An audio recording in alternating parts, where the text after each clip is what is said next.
Okay, good evening, friends.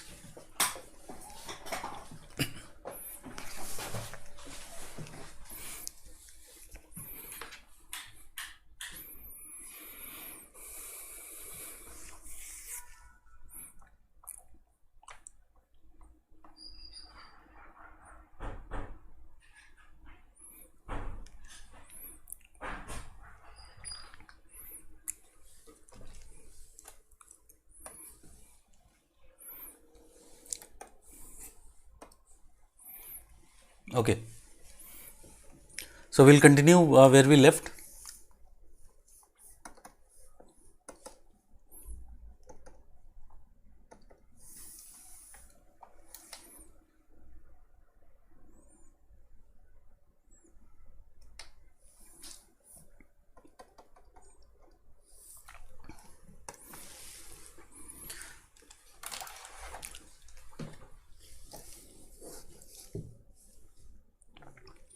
So we were talking about the three forms of geographies which were developed or approaches which were developed: structuralism and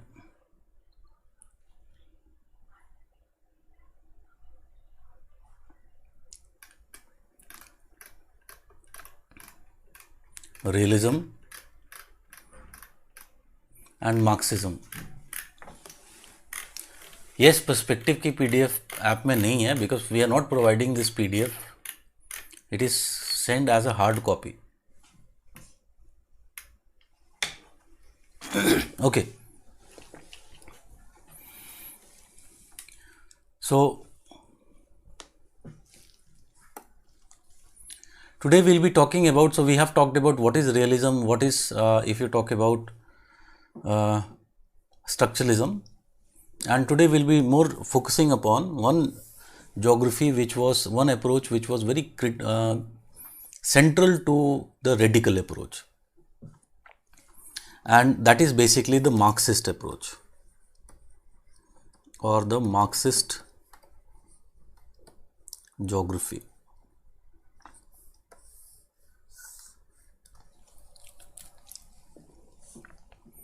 So if you talk about Marxist geography, essentially Marxism, it was based upon the philosophy of Marx and his friend Engels. So we call this as the philosophy of Marxism.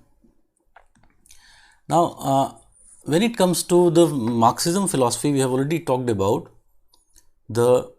it is based upon the theory of historical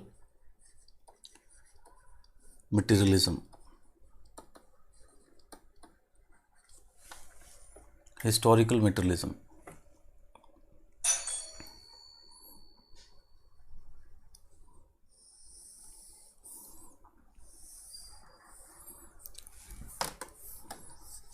Let me improve this.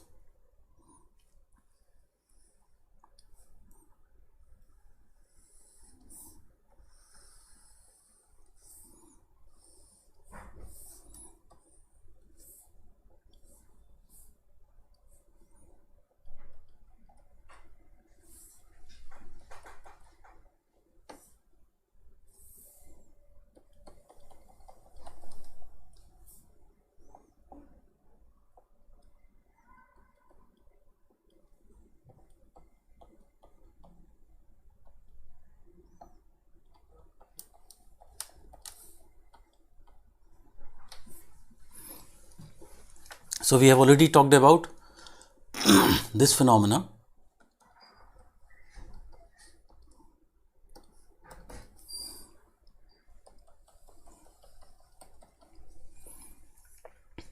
And this is basically the basic idea of historical materialism. So it says that before there was a more just society, which was a form of primitive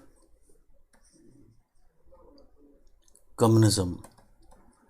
So primitive communism, basically a society which was based upon communist principle, there was community and there was more equality in the community. Whoever was born had equal rights to land, water, other type of natural resources, and depending upon their ability, they were ultimately utilized in the society. They were given different tasks. So this type of situation is referred to as the primitive communism. But there was a juncture where the king decided, there was kinship arose ultimately, and with kinship there began to ultimately, yes, community-plusism, communism, that is. So ultimately only during this period there were some rulers like kings, etc. Other people were more or less equal, and most of the people had basically what? Equal rights. You were born and you had the right to land and other resources. Essentially, at a time the king decided, this was basically also with the agricultural development. King ultimately decided in favor of what we call it as feudalism. And why in Europe it was found? See, the logic behind was simple. Suppose there are two situations, A and B.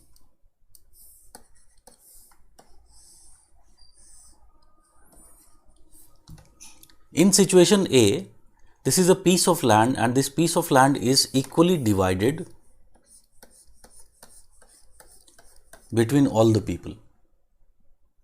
In case B, the ownership of land is given to one person. One person. Now tell me, in which of these you can understand or you can think of that the agricultural intensity would be higher. Intensity of agriculture includes how many times the field is cultivated. It would include how many times or how much you are putting the input, etc. Essentially, the intensity of agriculture would be higher in case of B. Why? Because in case B, we'll be finding that there would be more profit which would be earned by this person, and more profit would mean that part of profit invested,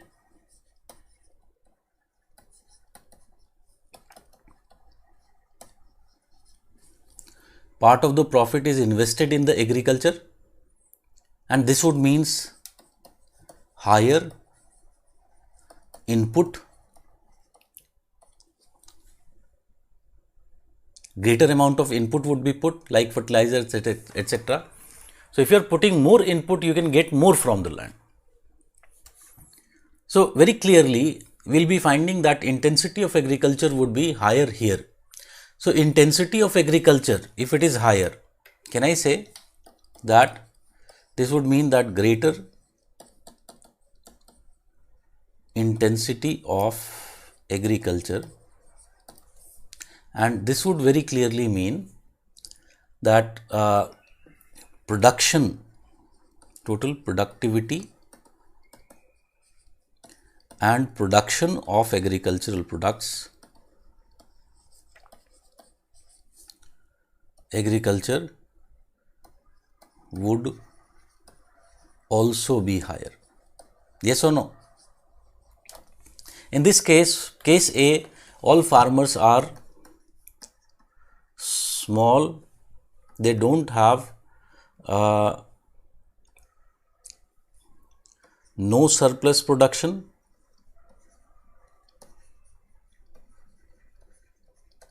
they are basically doing what? They are basically doing subsistence farming.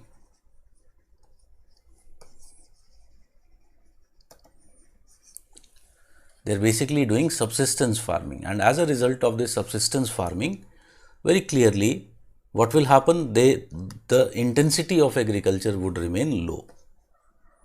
Intensity of agriculture would remain low. Okay. So on the basis of this economic logic, in Europe it was the land relationship, the property relationships were converted in there was use of this system, feudalism. You know, when Britishers came to India, they tried to apply similar type of systems here also, like zamindari system. You must have read in history, padha hai? So they were applying the same logic basically here also. So what is the basic idea? That if you apply this type of system, what will happen? There would be greater production, and ultimately it would mean that more people will be ultimately benefited. So here there is what? In this case, there is this principle is actually based upon, this B is based upon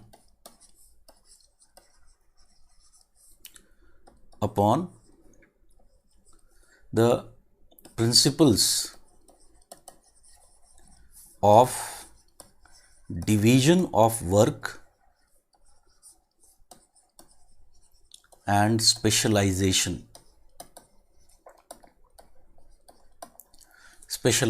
So tell me, can I say there will be broadly two type of classes would be created? One, which is the landlord,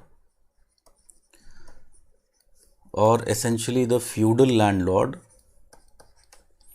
And if you talk about this feudal landlord, he would become mainly what? He would specialize and become the manager. While there would be the others, they would essentially become what? They would specialize in becoming agricultural laborers. Can you understand this? So this was the economic logic which was used in Europe. No doubt, it is true. If you use a B type of system, there would be greater productivity and production. There is no doubt about that. But can you understand also that Marx would be very critical of this? Will it create, however, can we say that it creates inequality and classes in the society? Yes or no? It is creating inequality, and this is the problem which we still face. You can very clearly understand, whoever is born, he should have access to the natural resources, land, water, etc., etc. All these natural resources are resources which are a kind of common property resource. And ideally speaking, Marx says that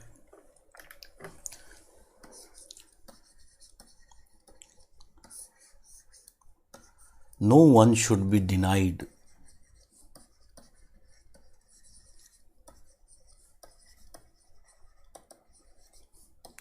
rights to common property resources. No one should be denied the common property resources. Okay. Now tell me, in this type of system there would be huge inequality, and clearly you can see that what was the outcome of this feudalism? The gap between the rich and poor continued to increase with time. Can you understand this point?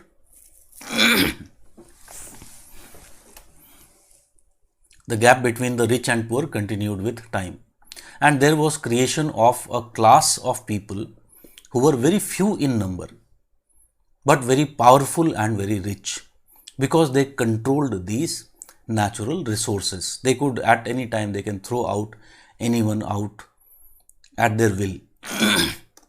And you can see that how much unjust this system is. Sometimes some people, some of my friends, school friends, and who have been very rich traditionally, they used to boast in fact कि हम तो, तुम्हें पता नहीं हम कितने पुराने जमींदार हैं. And I always I didn't want to hurt anyone's feelings, so always said whatever I said in a mute form. So I muted myself and said, used to think basically that I very well understand that how this properties you have got. So like if you talk about even today, if someone is mostly rich, you will be generally finding there is a historical lineage which has come and which has provided this richness of life to majority of the rich people that are today. In fact, you can understand this inequality. In fact, you can understand there can be the same, tell me, this same advantage which is there in B, that is the production and productivity advantage. Can I say I can get I can say that can I say that I can get this same advantage even in case of A without the disadvantages of B? Tell me, can I say the same advantage if A is utilized as cooperative through the method of cooperative farming?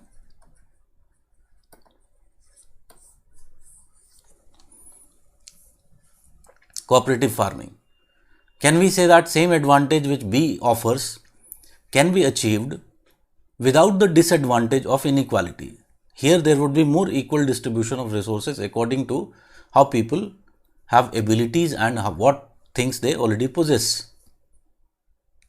But definitely in Europe it was not adopted, and basically they adopted the second type of a more feudalistic kind of society, but it created a huge division within the society. In fact, in this context, you can also understand that how absurd the present farm laws are.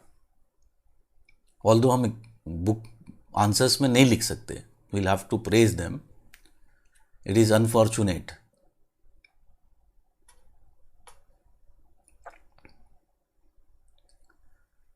Yes, Sachin, it is there. Some societies, tribal societies, they definitely have.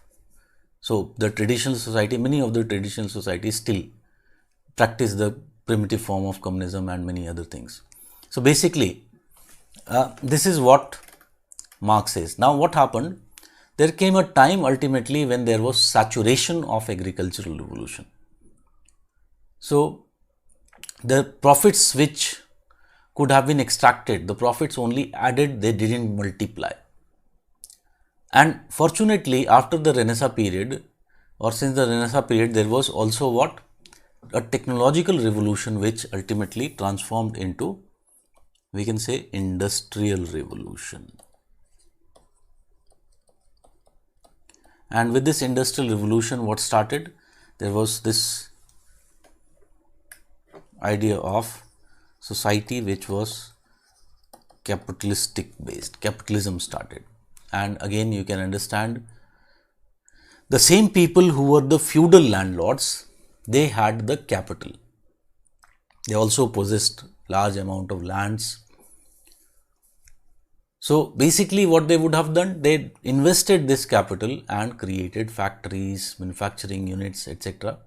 And the same people who were agricultural laborers, because the productivity in agriculture was declining. In fact, you know, there was a kind of disguised unemployment in agriculture. More people were there who were also not needed there actually.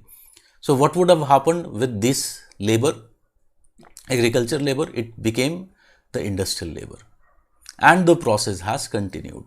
Okay? So you can understand that you can glorify yourself if you are working in suppose a big MNC, etc., and you can glorify it yourself by calling yourself as manager or something like that, some kind of other kind of manager, relationship manager, etc., etc. But reality क्या है? सब के सब labor है. Because who is getting the major chunk of the profits, the resources? It is essentially the few owners of the company, of that MNC. They are essentially the people who are getting the major chunk of the resources. So the basic idea, this was the basic idea of historical materialism, and number of other ideas were put forward by Marx. And basically Marx says that it is a philosophy, capitalism is a philosophy, as we said yesterday also. Capitalism is a philosophy which is dominated by profit interests of few individuals. So primary motive is what? To make more and more profit, that is the primary motive. And in the process, we have already talked about this also before, that essentially capitalism की बात करें तो how capitalism ultimately unfolds. There is two type of people. One is basically the capitalists and the other is the laborers. So capitalists, they have what? They invest capital because they are owners of capital. So as they are investing capital, what they would do? They would, because of this investment of capital, they would produce employment.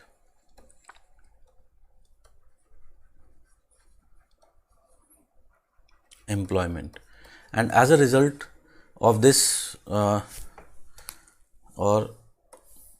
employment, you're right, they would lead to production. And because of this production, there would be what? There would be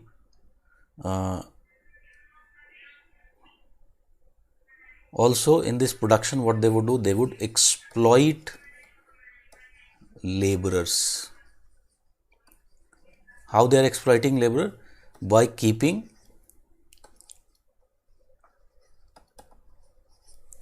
majority of chunk of profit.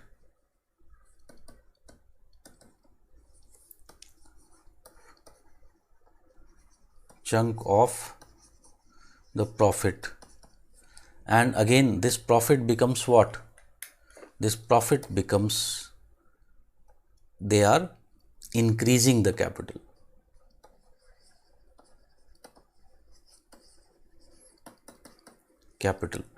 And again, what will happen? The cycle will go on. So outcome is they would continue to become rich. On the other hand, if you talk about the laborers, they have nothing but they have only what? Their only commodity they possess is the labor. Commodity. So what they try to do? They invest here. They try to increase it by having higher birth rate, because more number of people in the house means more salary, more income will come, and they think like this. But ultimately, a time would come where the demand of labor would become less than the supply of labor.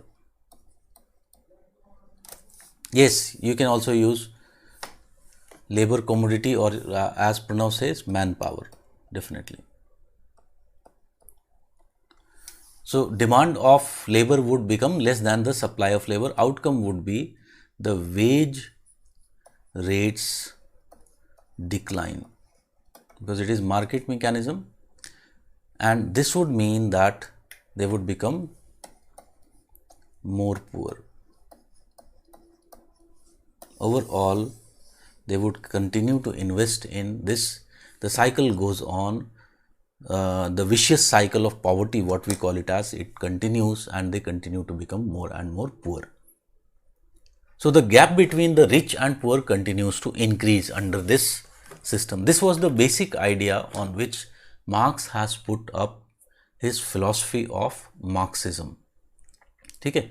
And this idea has been used by several geographers to detail many of the themes in geographical, you can say that to rediscuss many of the themes which are there in geography, and many such themes have been explored by the Marxist geographers. So let us talk about the contribution of Marxist geographers.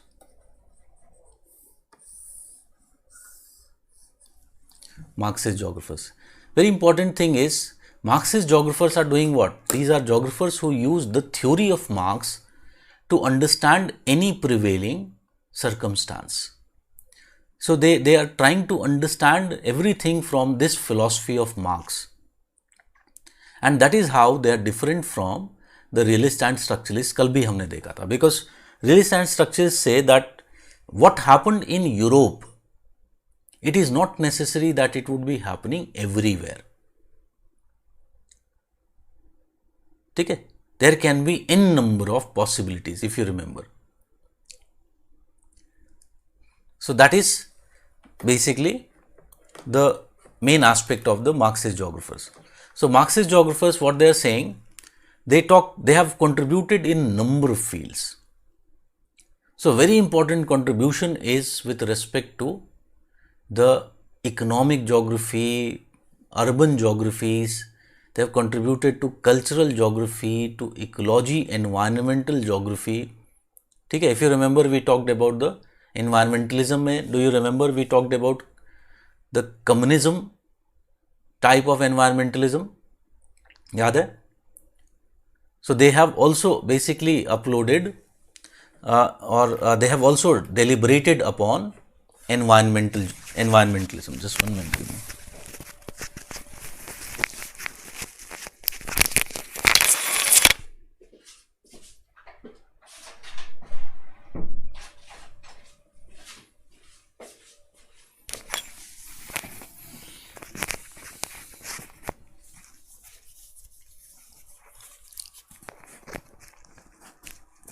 And what they have done,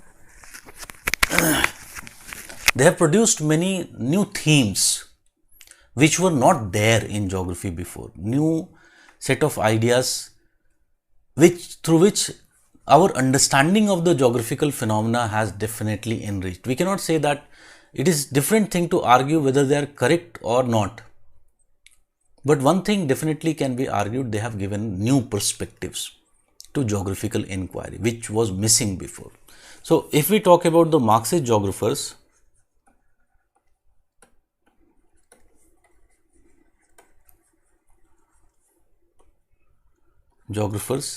have reanalyzed almost all the aspects or branches of human geography and produced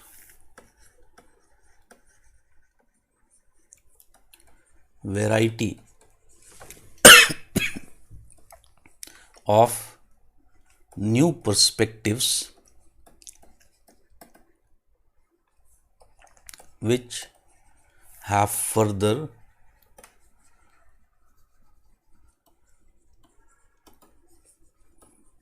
enlightened the inquiry in geography.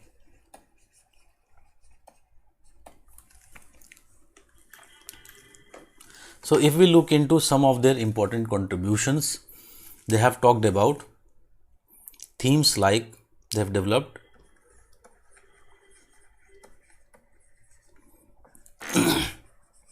important themes like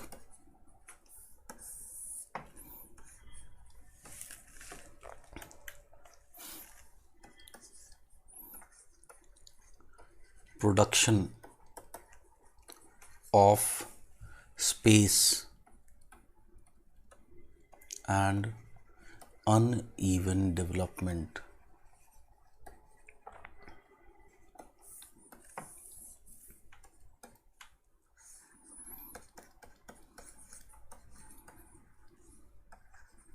Production of nature and political ecology approach.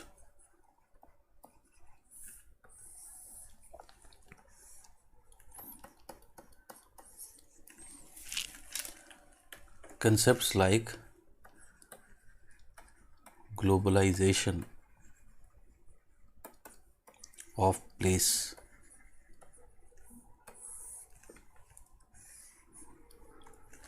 other important concepts like critical cultural geography.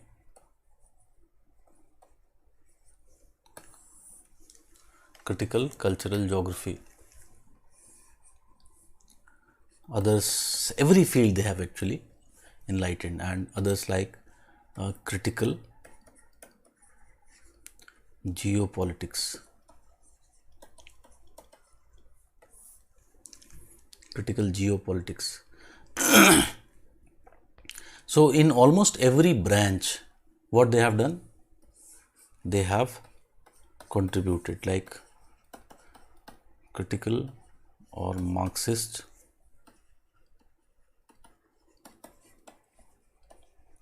urban geography.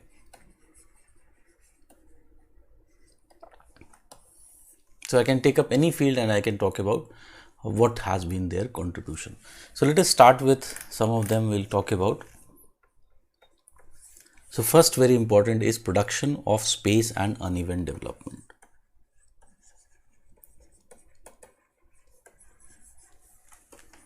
Of space and uneven development.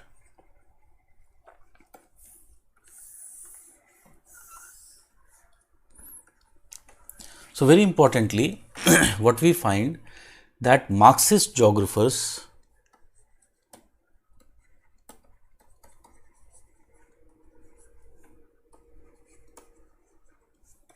like Bunge and Harvey have rejected the traditional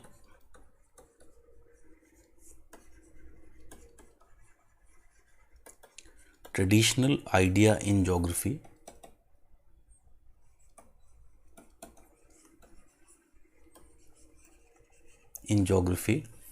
that space. So, what was this traditional idea in geography? That space was a passive phenomena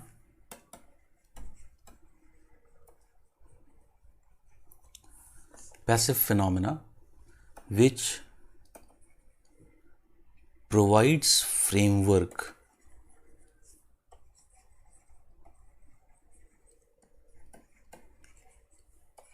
for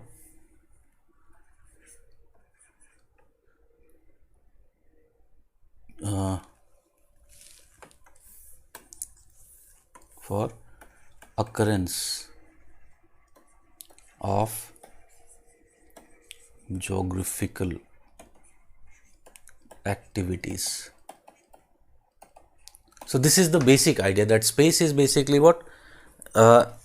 It simply assumes that space is, this idea assumes that space was simply a passive phenomena which provides a framework for occurrence of geographical activities. That means space is given. The basic idea is that the geographical space or the space was given. In other words, it naturally exists.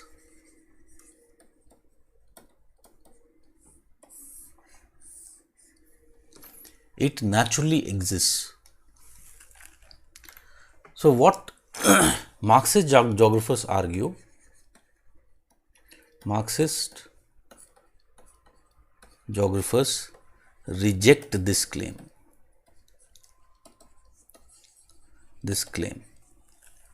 And what they say, they argue that space was not simply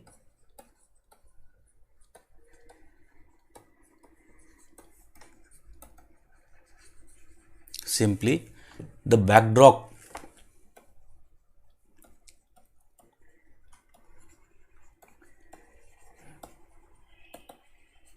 things to occur. Neither, or it was not simply a backdrop in which the framework in which the things are occurring. Rather, space was produced through actions of people.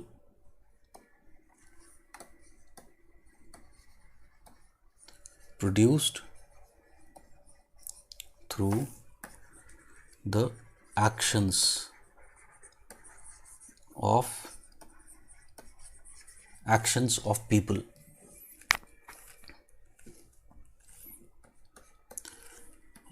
In capitalist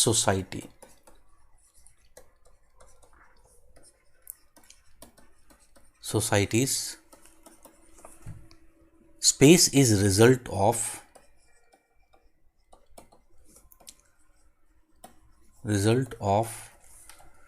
a particular set of relations.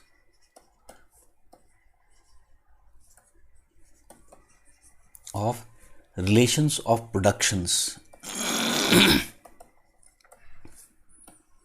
of production between capitalist and workers. Between the capitalists and workers.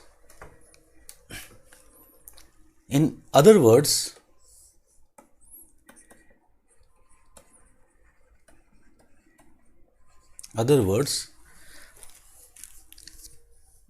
throughout history what we find, space has been produced. Before capitalism there was feudalism, so different type of space was produced. Before that there was kinship, different type of space existed. Before that there was communism, so different type of space existed. Today we are moving into a different form of capitalism, a more advanced form of capitalism, so different form of space exists. So for most of what it simply means, in other words, that for most of geography's history, space, if you talk about, has been produced by culture and the society which has been there. So space is what? It is outcome of human activities. In other words, it simply says that space is outcome of human activities.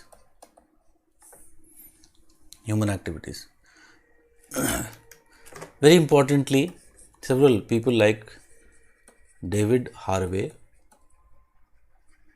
and others like Neil Smith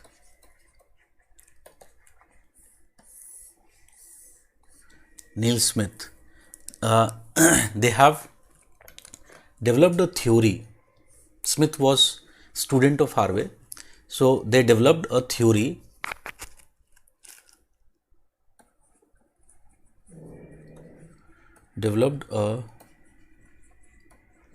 theoretical accounts of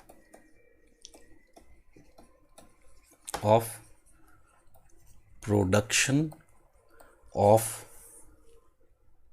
space under capitalism and uneven development. So what is their key idea here? The key idea put forward is that capitalism is full of contradictions. It is full of contradictions. एक छोटा सा contradiction देखो. Can we say that capitalists are always talking about, or most of the capitalists will talk about, that you will have to ultimately do what? Will have to repay all the debts. Yes or no? Can we say that? One of the things that we always talk about is, if I talk about example, is the repay the debts. It is but obvious. But if you look into, can I say, in reality, without debts, the capitalistic system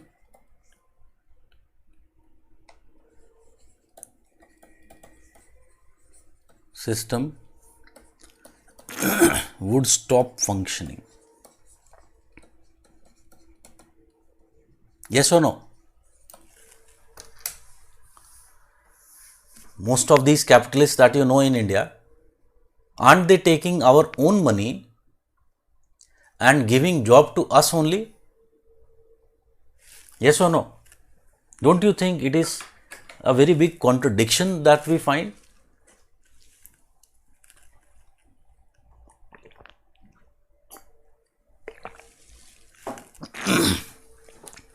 So what they believe, that capitalism is full of contradictions, and such these contradictions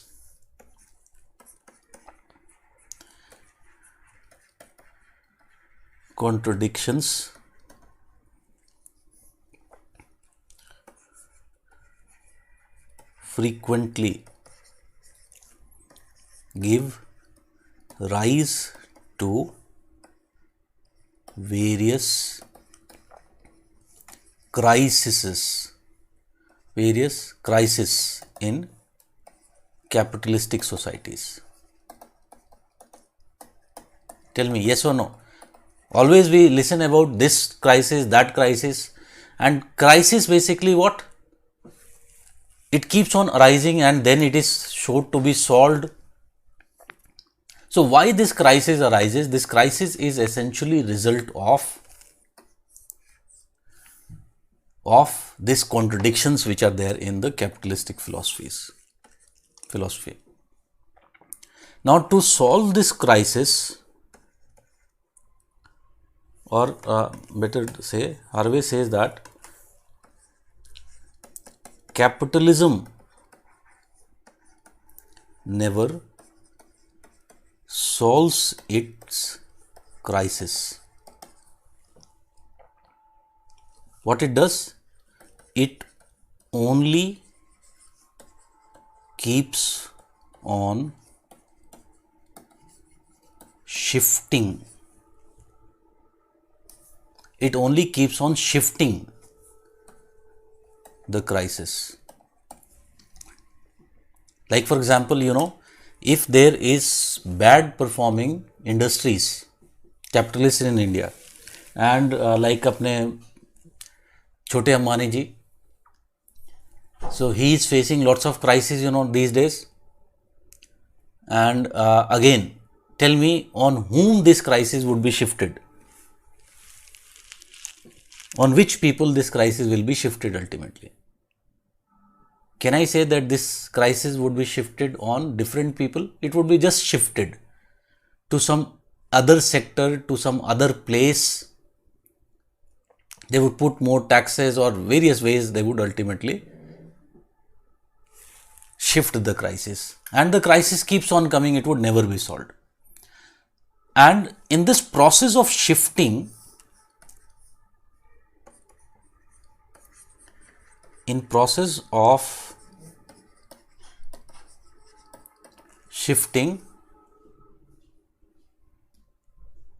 what happens?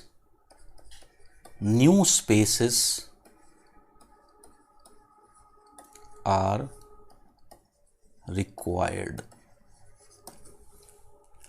New spaces are continuously required so that you can ultimately keep on shifting this crisis. The basic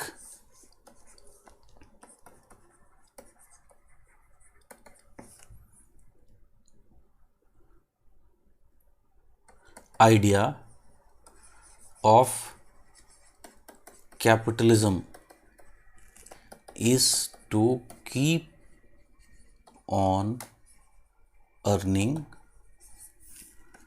profits, is to keep on earning profits. As a result,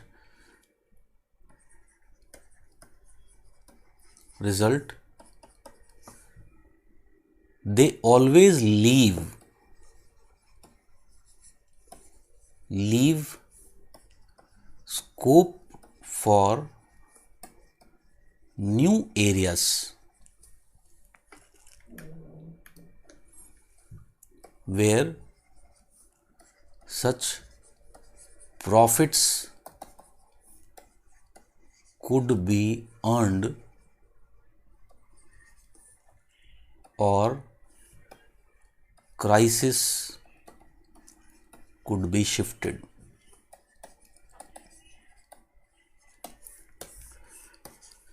This essentially requires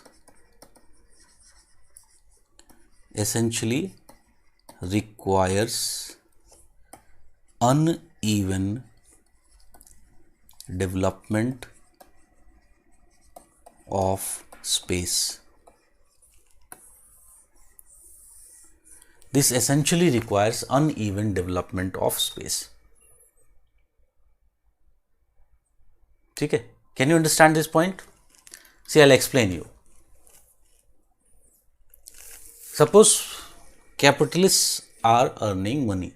So what they would do, they would invest a capital. They first invested capital in a city, and there what they did, here I am giving example, they established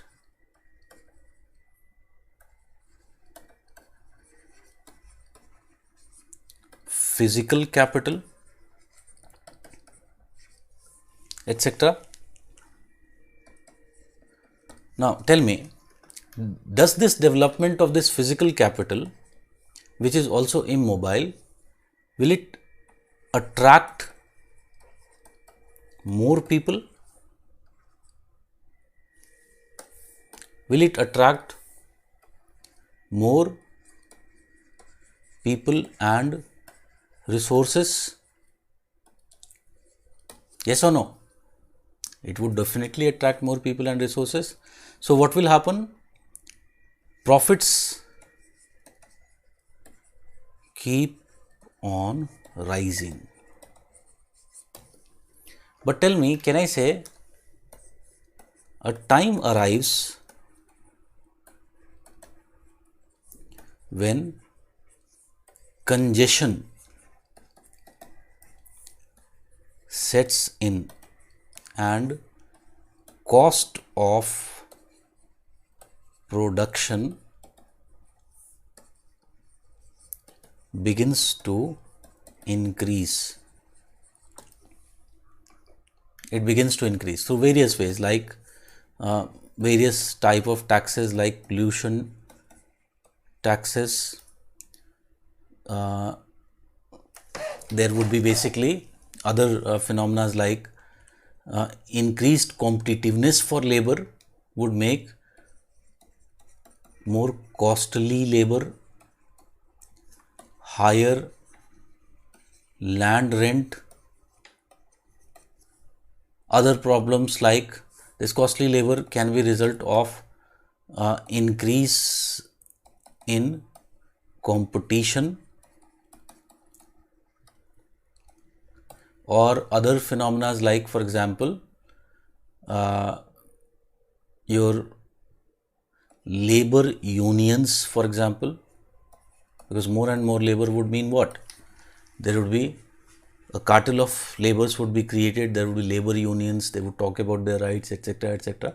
Whatever, so many factors of production would be becoming costly. Now, can I say, thus profit margins decline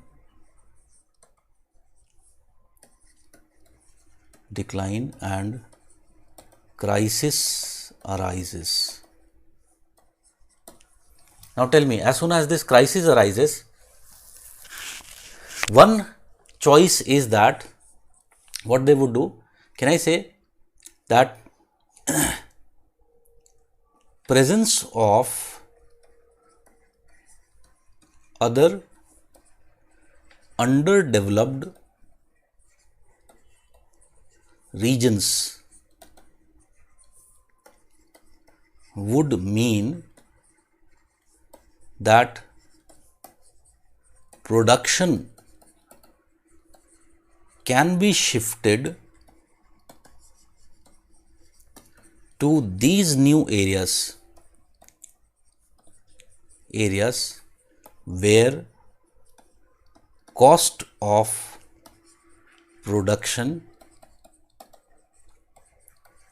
would be lower, where the cost of production would be lower and profits continue to rise. Yes or no? Later we will see the contemporary phenomena of deindustrialization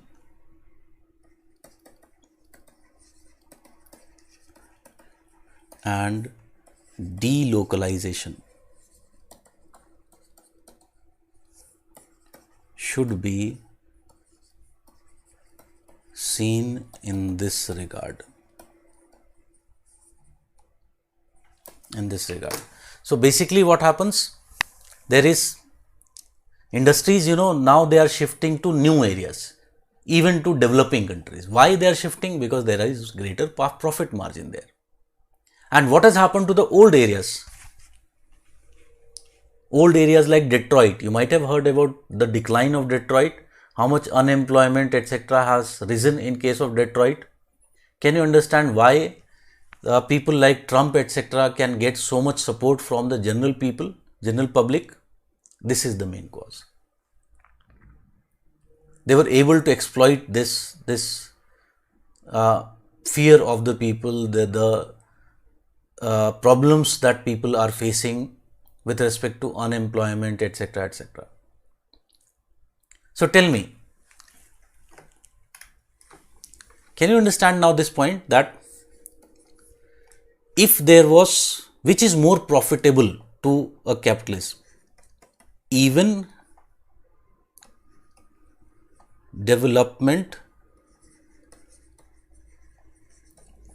of space A, which is even development of space, or B, which is uneven development of space, which is more beneficial for a capitalist? Tell me. It is but obvious that B. If they lead to even development of space, what will happen?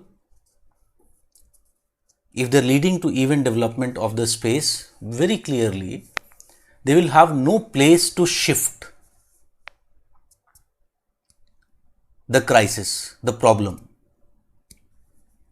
So it is very clearly for them uneven development of space. So what people like Harvey and Neil Smith talk about, that uneven development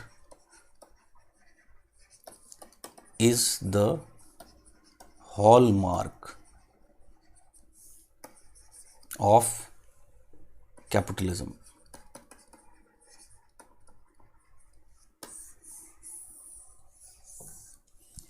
Uneven development is the hallmark of capitalism. Okay?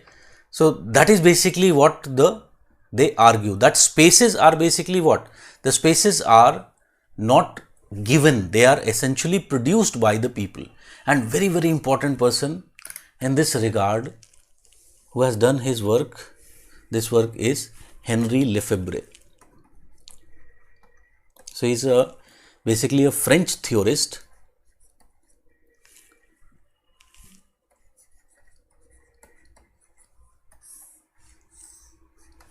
Henri Lefebvre, and he calls this as the production of space by the capitalists. And his work has been used by several geographers like Derek Gregory, Edward Souza, David Harvey.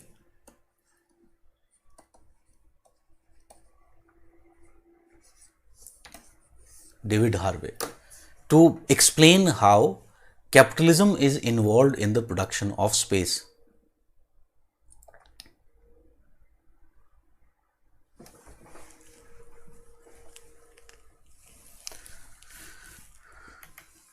So, what is basically idea of Lefebvre?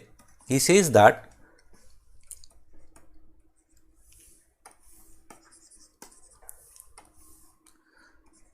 space is product of any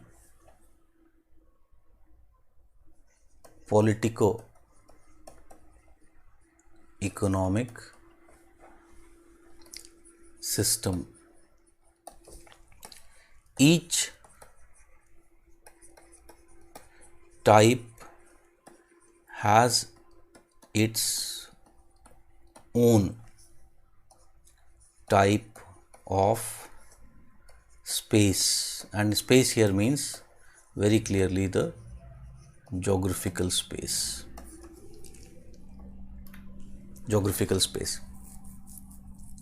And in his idea, basically what happens, understanding of this space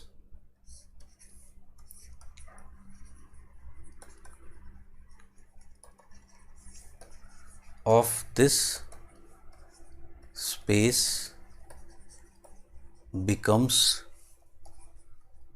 crucial to understanding the modes of production.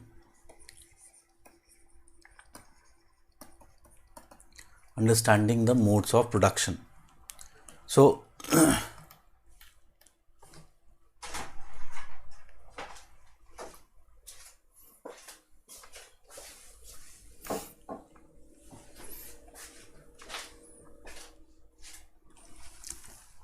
what is the basic central point in their idea? I'll explain this.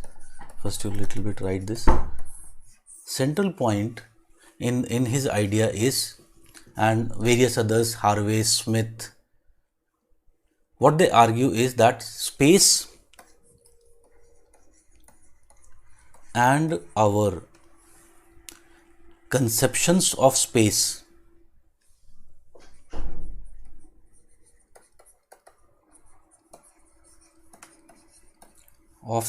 today are product of capitalism, and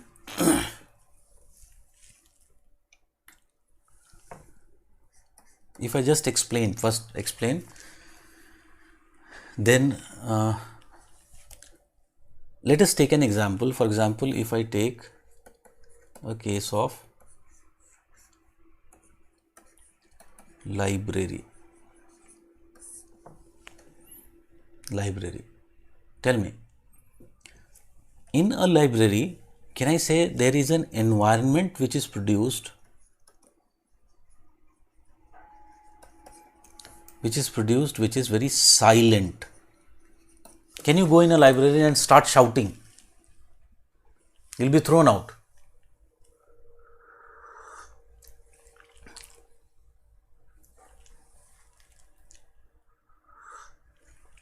Tell me.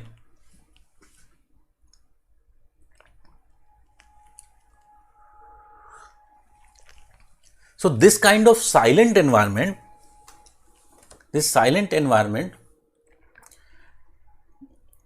it can we say that it helps in increasing the business of library? Yes or no? अगर environment silent नहीं होगा तो क्यों जाएगा लोग? It helps in increasing the business of library. So can you understand this simple point, how space is created for certain purpose to achieve certain kind of ends, like you think other spaces. So today if we talk about in the world and India, can we say that, if we another give example, India is facing water shortage, which is even crisis in some areas, even crisis. Yes or no? Crisis in some areas. Now tell me, this is the space that we see. This is the nature of space today. That is shortage of water that we are seeing. But can I say that this has also been produced? This is a man-made crisis. This has also been produced.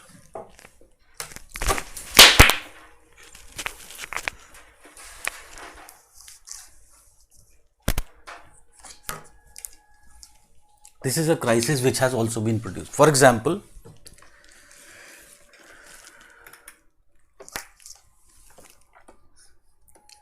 can I say there is a kind of systematic neglect of water harvesting structures? Almost everywhere you will be finding a systematic neglect of water harvesting structure. There is a kind of systematic socialization of cultural practices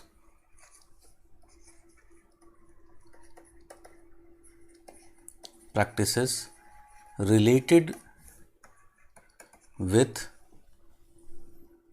overuse and even wastage of water. Tell me yes or no. Can we not see both these things? If you go even today in many of the village societies, you will be finding that in one village you will find at least 4-5 small ponds. So those ponds were basically what? They were water harvesting structures where basically the water used to flow, the rain water, the drainage water, etc. Everything, it used to flow and it used to recharge the groundwater.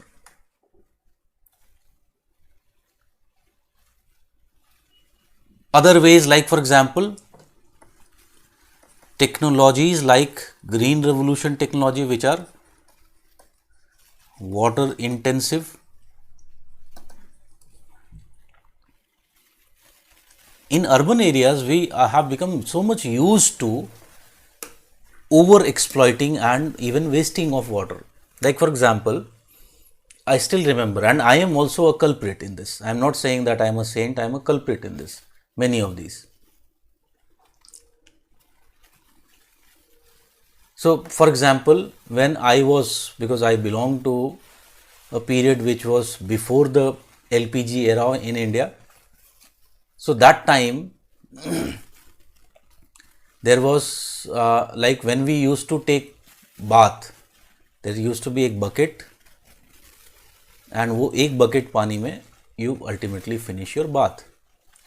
That used to be the case. Today what is happening? There is culture of shower, and you know, when you are essentially using shower, there is basically what? You are wasting lots of water. The same thing could have been done in with bucket and that mug. Similar objective would have been achieved. But here we are basically what? We are wasting so much of water. वो बात अलग है कि वो मज़ा जो आता है वो डिफरेंट होता है, that you can not compensate for it, but what ever. Yes, the same case of the RO purifiers, so much wastage of water. But can we say that if we look into this, it becomes very clear how a humid country like India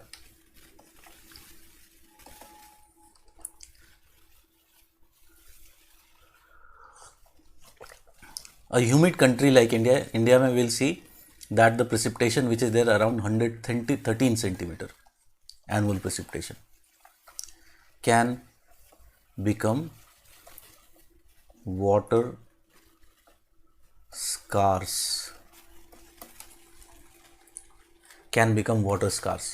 And can you see that what it has done? This crisis has paved the way for new capitalistic products. Very importantly, bottled water.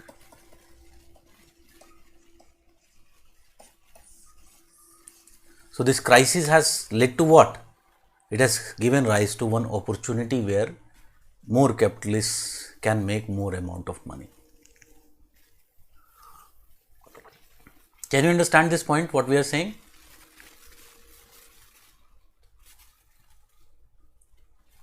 Otherwise, yaar, if you look into these companies which we are talking about, these companies' advertisement budget that they have, not even 1/4 of the money would be spent in the recycling of wastewater if they have to install the machines, but they are not doing. They are dumping all the wasteware in the rivers.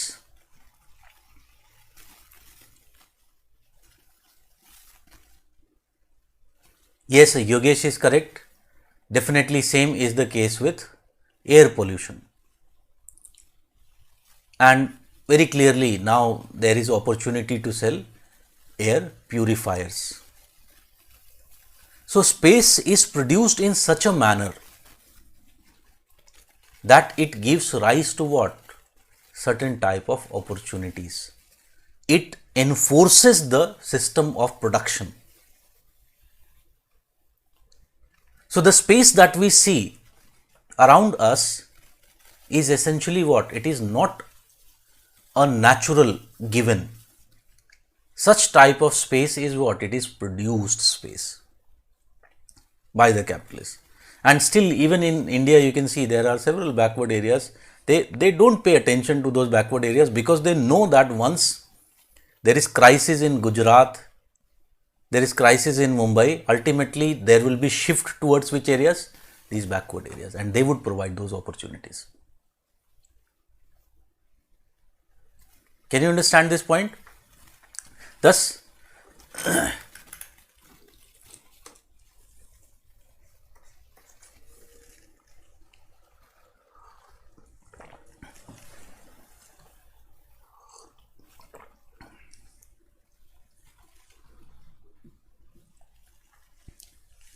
thus they argue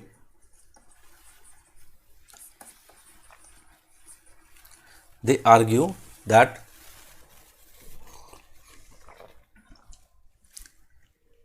we have to understand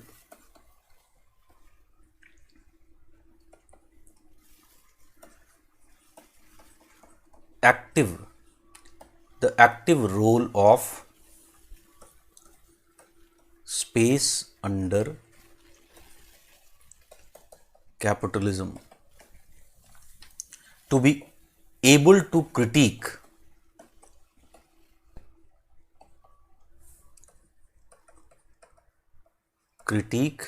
and transform it.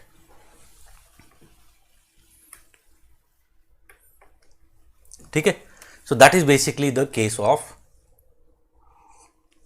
this idea. So that is one contribution. Second पर आते हैं, production of nature.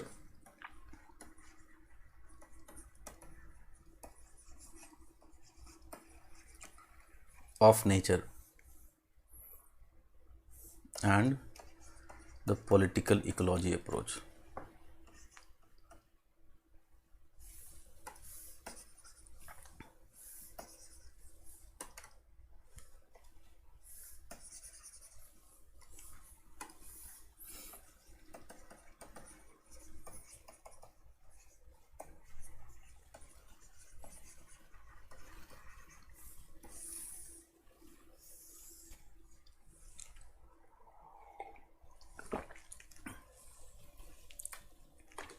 So you should think in same manner how nature is produced.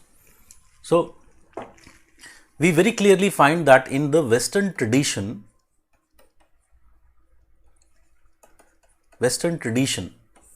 what is very important feature that we find, that nature is, we divide, there is division of places into natural and man-made. Yes or no? Can we say that we are dividing the places into natural and man-made? Tell me.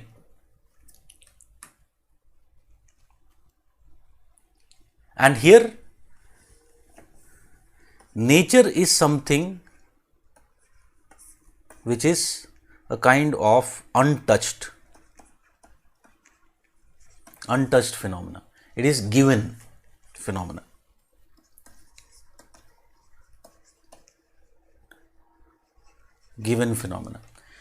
But Harvey, and in fact his primarily his student Neil Smith, argue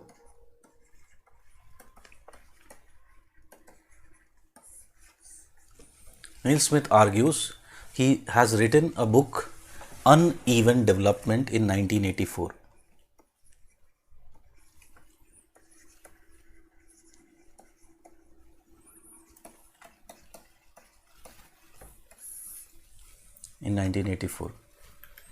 So they argue that nature, he argues here that nature, as we know, it is socially produced.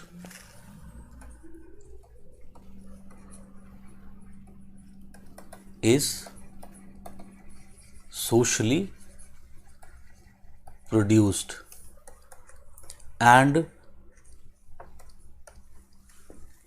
nature has not been natural for a very long time.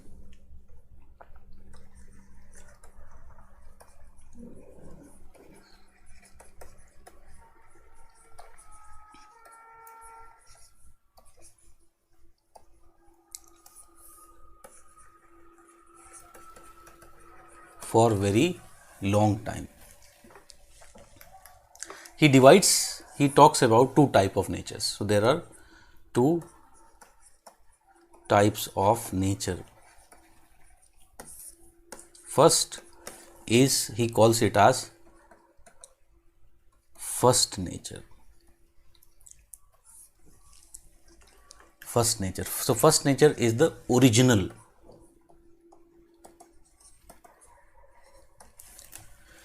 primordial nature.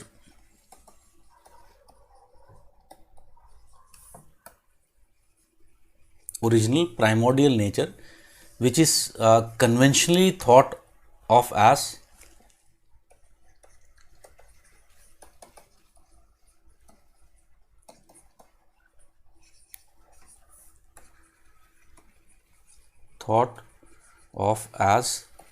given to humans, while there is a second nature, and second nature is the socially produced nature.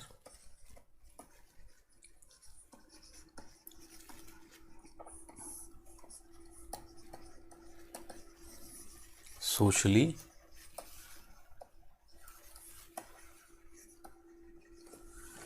produced nature.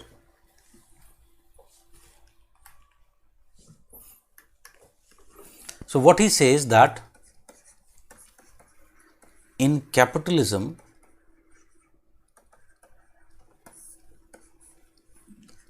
first nature is transformed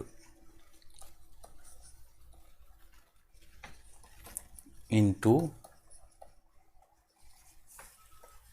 second nature through process of labor and capital. Through process of labor and capital to make profit. He argues that today there is no first nature which remains.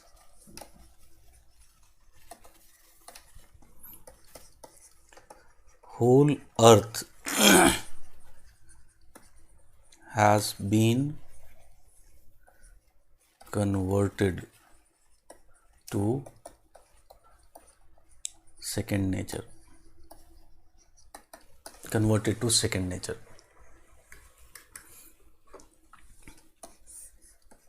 ठीक है.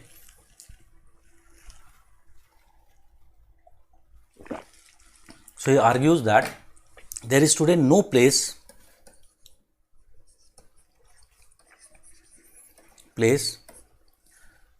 which is untouched from human activities.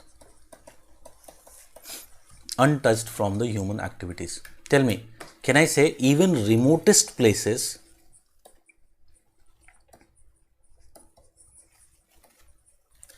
have been affected by phenomena like climate change, acid rain, etc.? Yes or no? Can we say that is there any place in this world today which is not affected by our influence, directly or indirectly? Maybe some places we wouldn't have transformed directly, but don't you think that the overall our activities have indirectly impacted them? So today there is no place which we can fully recognize that being that type of natural which we think. So what he believes that, however, some places are given the nomenclature of being natural.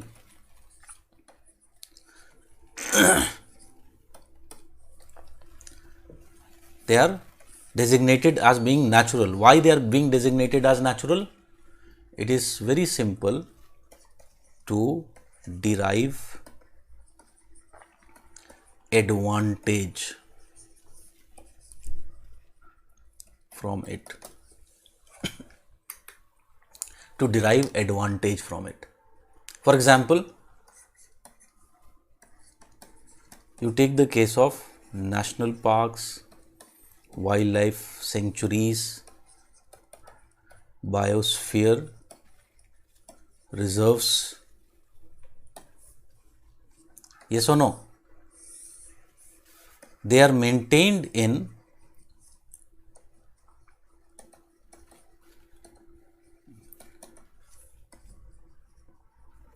certain ways to earn profit from them. So Harvey argues, David Harvey says that New York City is as natural as the Yellowstone National Park.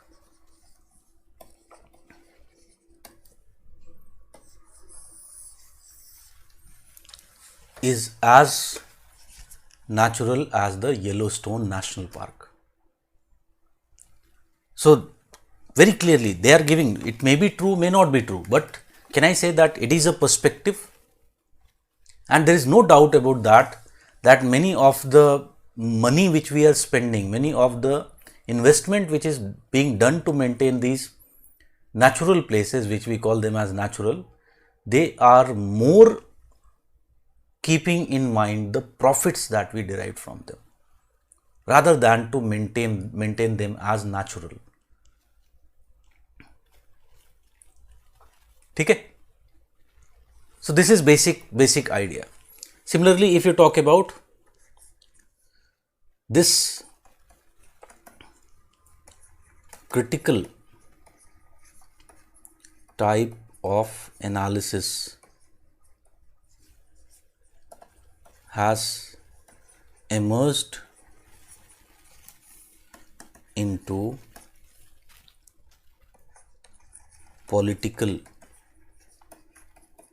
ecology approach today.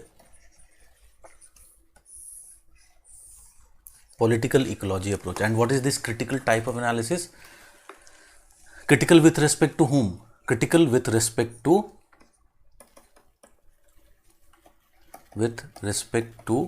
role of capitalism.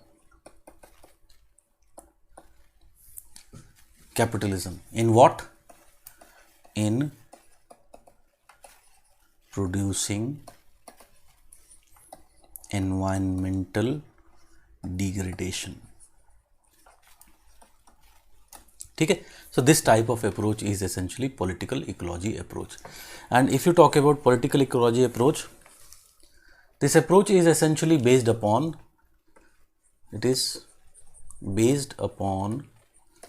the Marxian idea of consumerist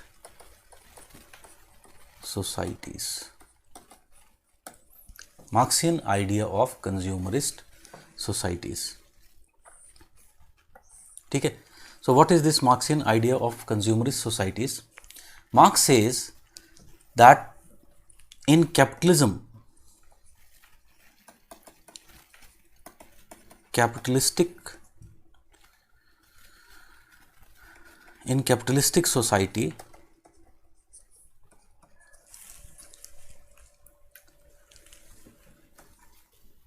use value of a commodity is divorced deliberately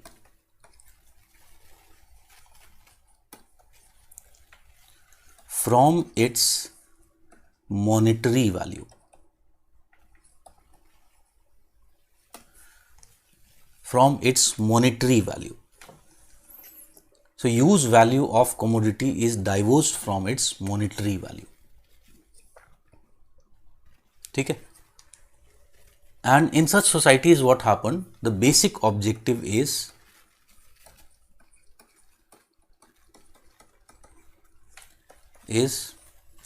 to keep on increasing. I'll explain this, don't worry. Increasing consumption.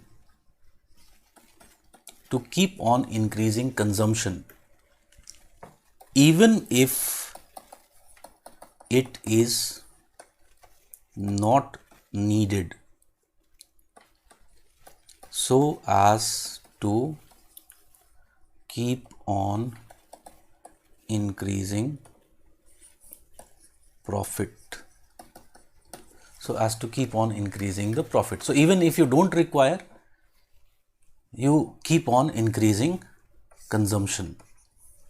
So here what is done? There is a socialization process. Through this socialization process, what happens? The status in society is made equal to amount of consumption done. So you know very well, I give this example, a very good example, in almost all my classes, so you will be able to understand. As a student, when I started preparing, it was way back in 2003. So I was living in North Delhi. There is one place, Mukherjee Nagar, you might be aware. So there I was doing my classes, and nearby where I used to live, there was a Thursday market. देखा होगा cities में अक्सर there is the weekly markets which are held, where small sellers are bringing their commodities and they are selling those commodities there. So अलग अलग colonies में वो अलग अलग base पे होता है. So where I was living, it used to be held on Thursday. So there was a Thursday market which used to be held. So one time, every time on Thursday market, I used to go and buy vegetables from there. So one day I went there to buy the vegetables, and I found कि वहाँ पर एक shirt बेच रहा था. There was a seller who was selling shirts, and they looked very good.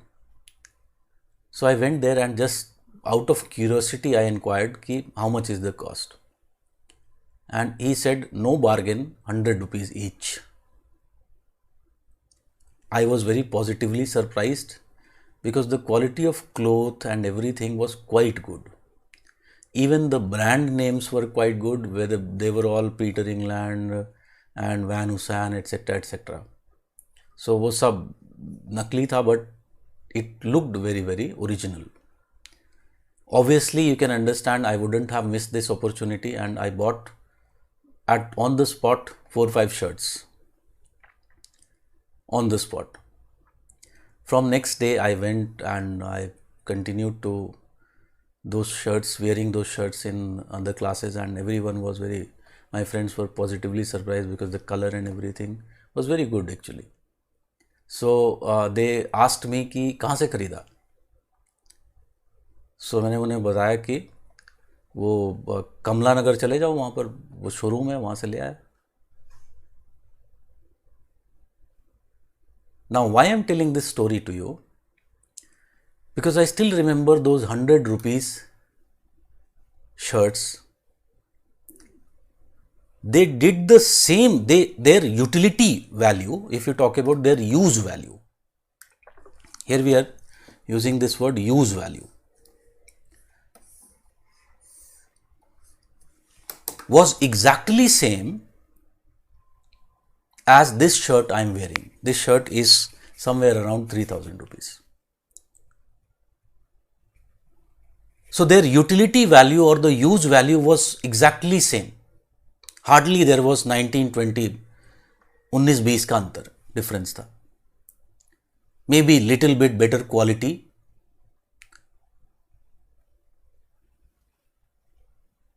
But if I compare with respect to the monetary value, Can you understand the difference? 100 rupees and 3000. Is there any logic?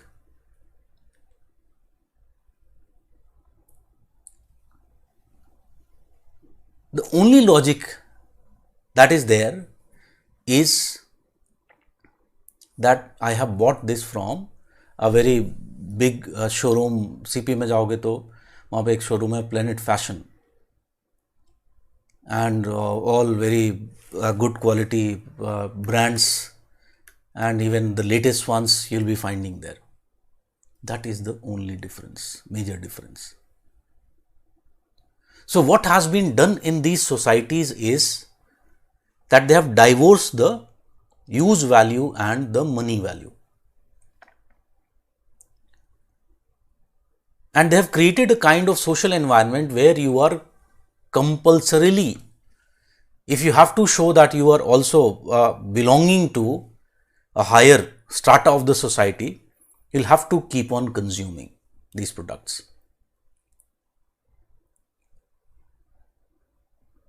So Marx says that what has happened in the earlier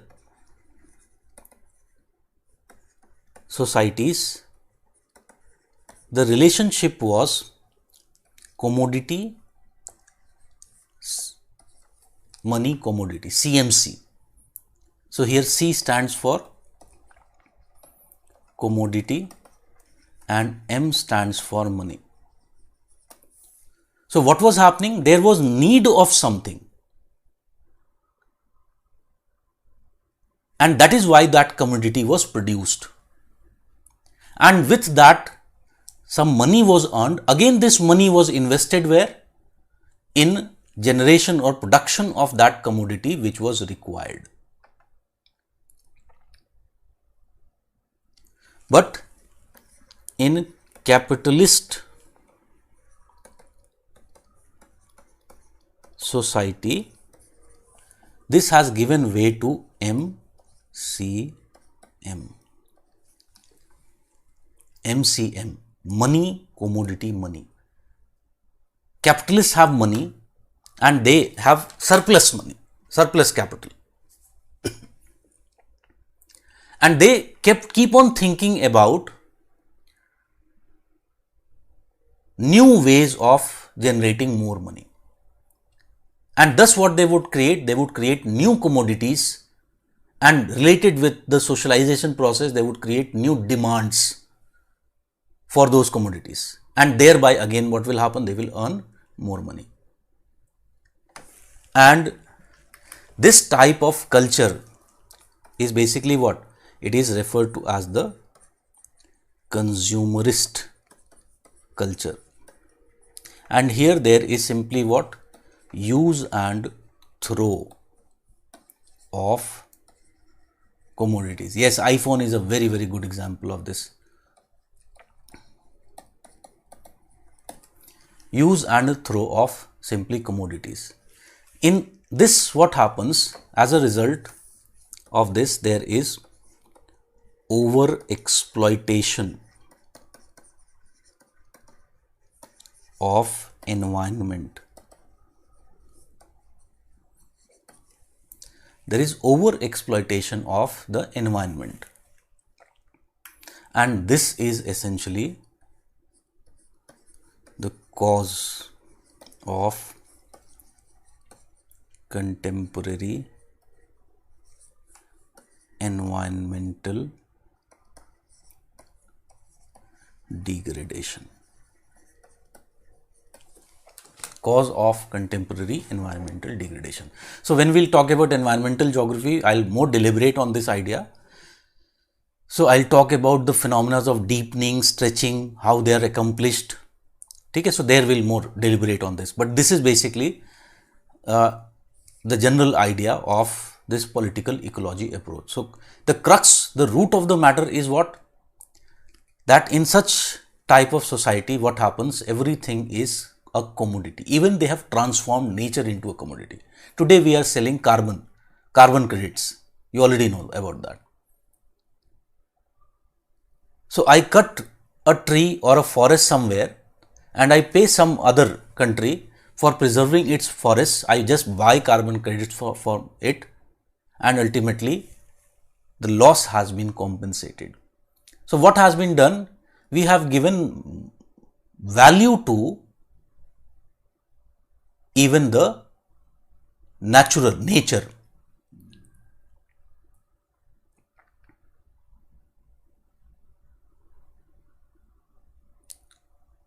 Common property resources have been given private ownership. Otherwise, how someone can sell or buy carbon? Because atmosphere essentially is a common property resource. If you're selling carbon credits, you are allowing some rich to access ultimately more of the environmental resources or the atmospheric resources just because they have greater money. MNCs say they are making commodities from recyclable things. Okay, this is no doubt. Some MNCs are trying to do that, but again, try to understand. ज़रूरत क्या है? Why needed? Tell me. Have you not people seen my shirts? कितने दिन हो गए मुझे similar type की shirts पहने हुए? आज थोड़ा सा रेड वाला आ गया है, check. Have you not seen? Why you need to again re-buy the same things? Why you have to even so much change things?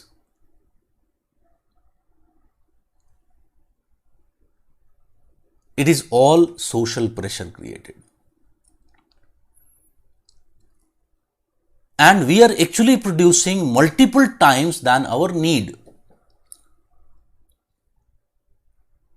Our ecological footprint is manifold just because of such kind of consumerist culture. If we actually believed in recycling, if we actually focused upon those activities, pretty much clearly our ecological footprint would be much smaller than it is today. Okay? So this is basically the idea, the basis of your political ecology approach. So political ecology approach basically does what?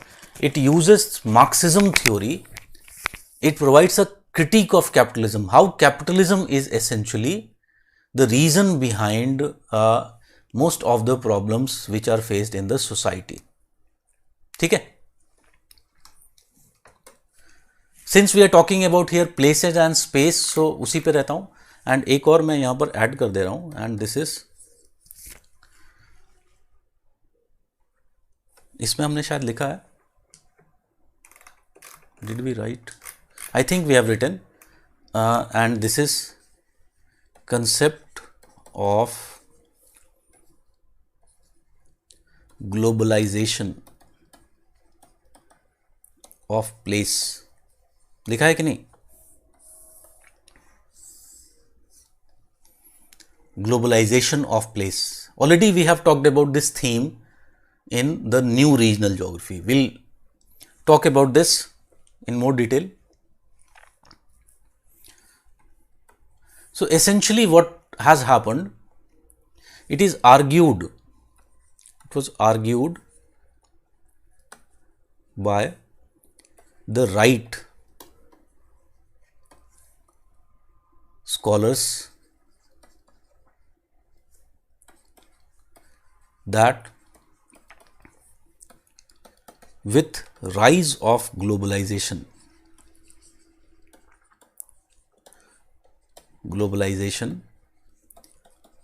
there is loss of sense of place.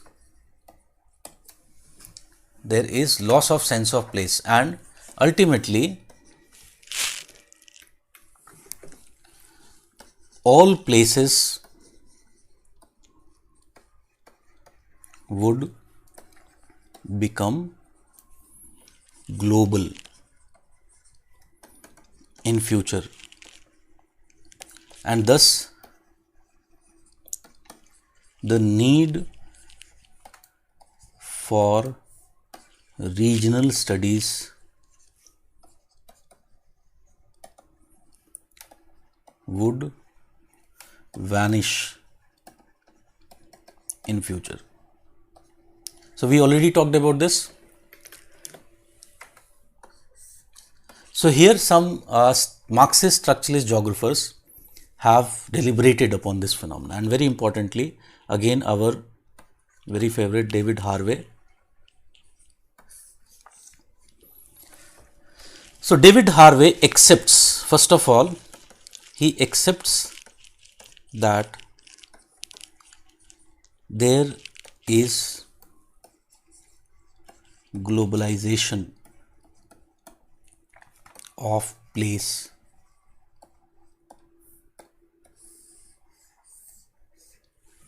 There is globalization of place taking place,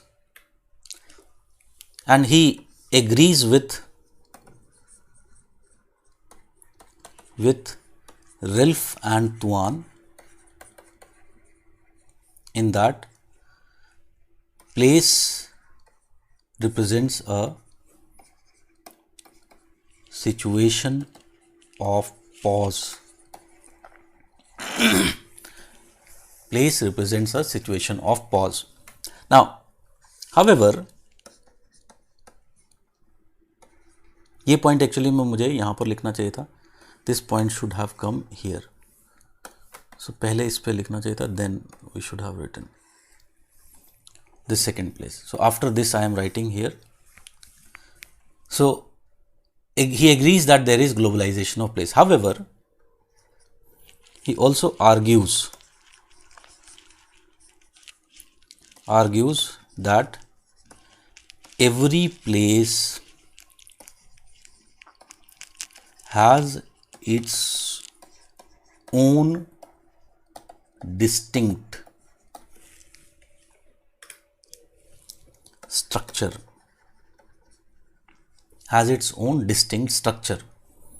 and as a result of it, the outcome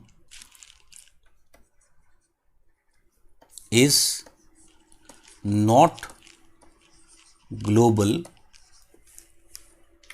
but it is global plus local is equal to glocal.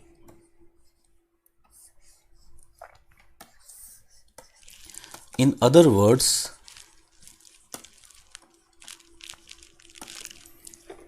despite several similarities,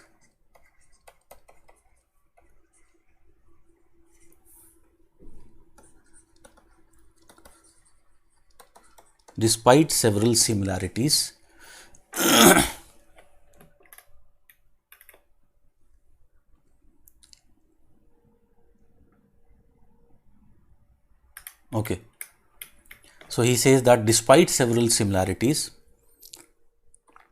the global processes are adopted uniquely in various places. So there is a unique manner of adoption of these global places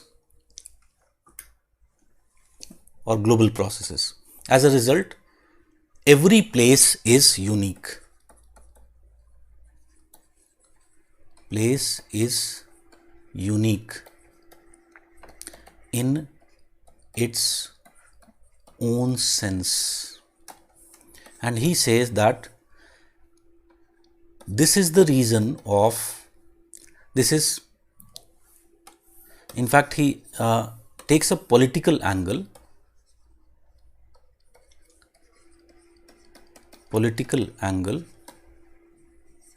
here and says that the thing that we talked about, place is what? it is representative of pause, while global is representative of mobility. So they are basically what? They are contradictory to each other. Contradictory to each other. As a result, this contradiction is today manifested. Today manifested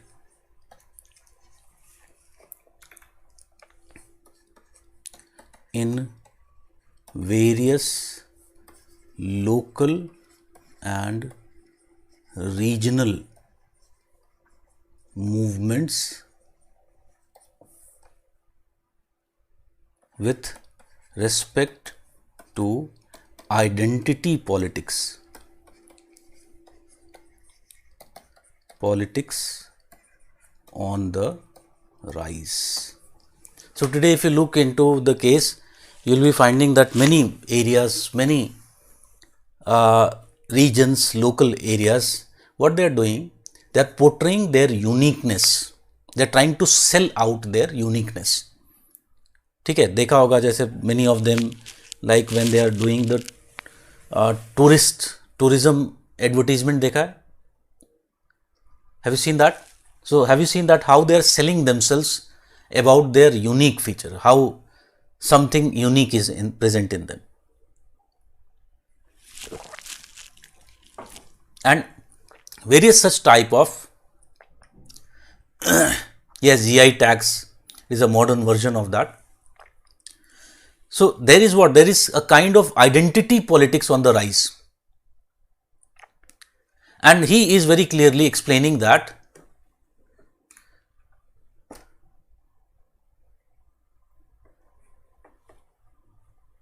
this is why this identity politics is on the rise, because place and global, they are essentially contradictory to each other.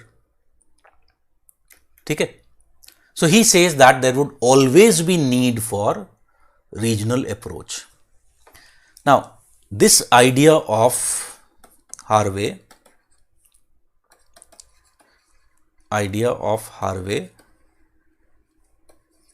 has been contested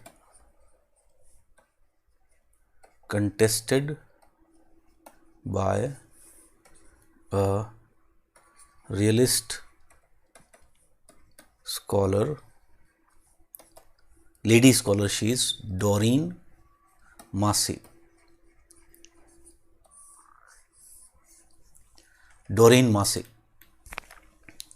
And Doreen Massey argues, she argues against Harvey on two fundamental points.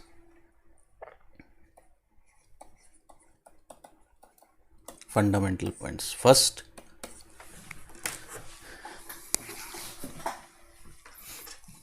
is she disagrees that there is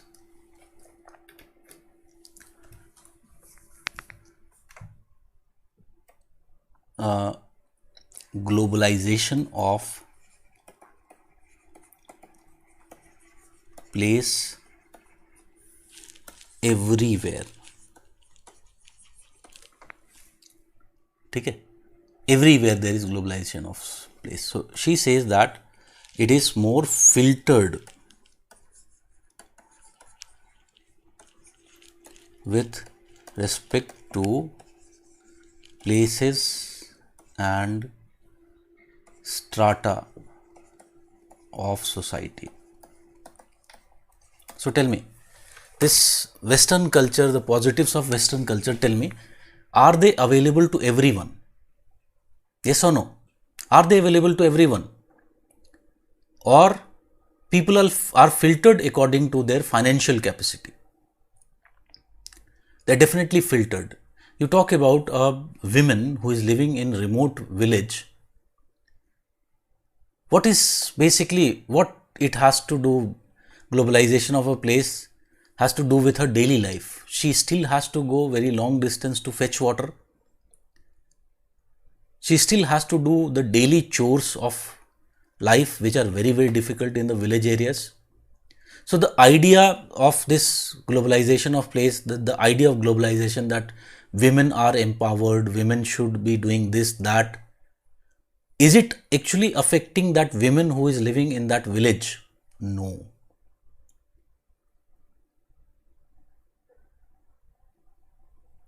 It is hardly having an impact on her. So, first of all, she disagrees that with the idea that globalization of place is everywhere. It depends upon where you are living and what is your financial status.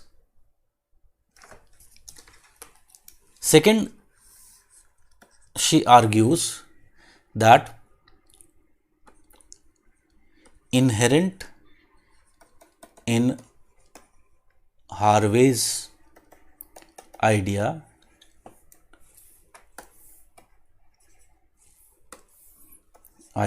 is an assumption that globalization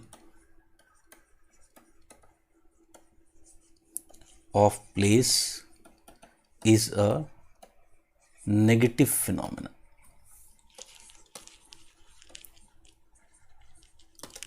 Negative phenomena. So Harvey is treating it as something like something negative is happening. And she says that such assumption actually rises. Assumption is result of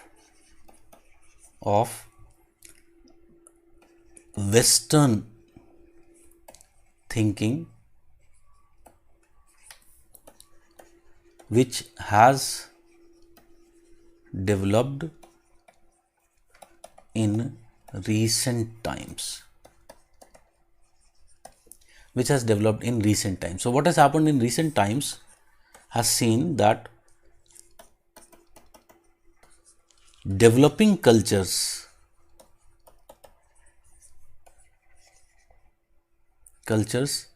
have diffused in the developed world and changed the Western culture to large extent.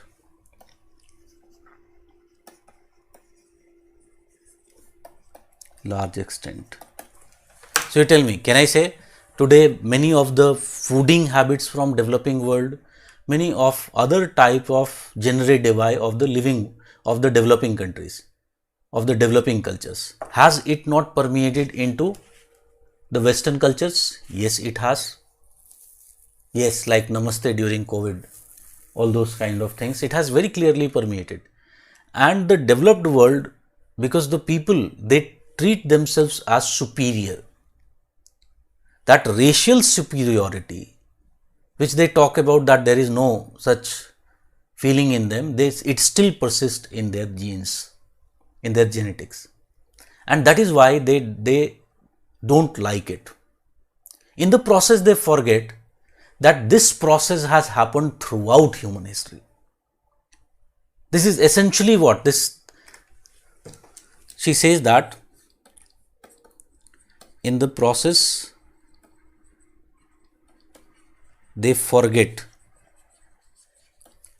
that such cultural diffusions have occurred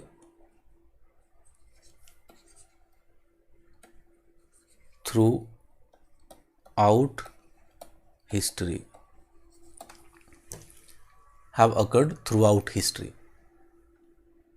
Okay? For example, when colonization was there, don't you think what we are Indians today, are we actually having our own culture? Or it developed as a result of the colonization, the shirt and pant I am wearing.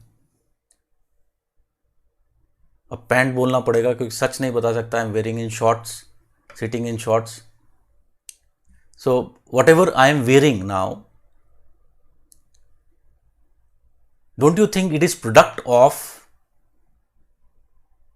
the superimposition of culture which occurred during the colonial times? Definitely it is. Yes, the language of my communication right now, it is definitely English. So she says that why this kind of negative association with, in fact एक मैं word में थोड़ा सा गड़बड़ कर रहा हूँ, and this is, you please correct it, it is globalization के बजाय लिखो, you write it here, global sense of place, it is global sense of place. So don't write globalization. So everywhere where we have done this mistake, please correct.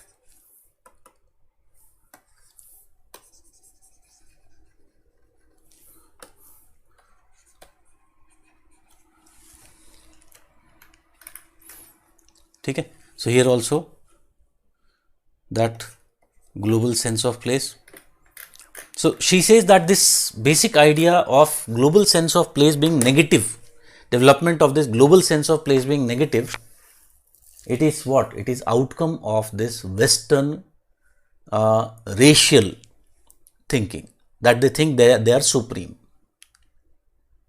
She talks about how much advantageous, she talks about the advantages of global sense of place. And don't you think that it is advantageous? For example, if in India there are movements like Pijra Todo movement,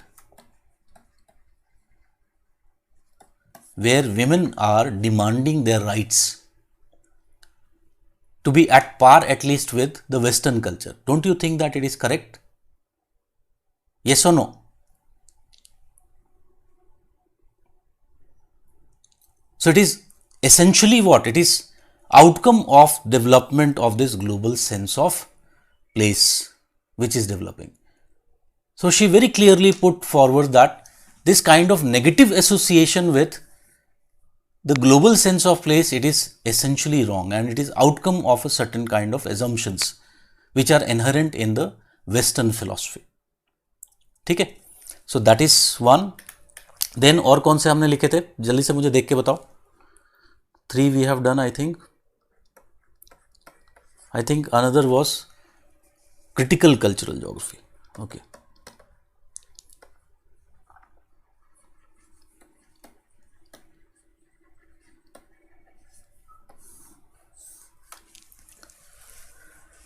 Critical cultural geography. So very importantly, this critical, और इसको ऐसे भी लिख सकते हो, radical लिखो, radical cultural geography. So very importantly, in 1980s and 90s, 1990s, there has been this development of this new cultural geography. And what was very important feature of this new cultural geography was that it was mixture of Marxism plus humanism. Marxism plus humanism. So variety of scholars like associated with it, like Raymond Williams,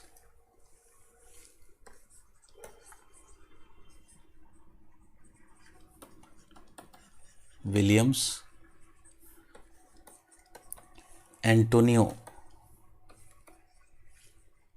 Gramsci are associated with this movement. And what they have done, they have insisted on the link between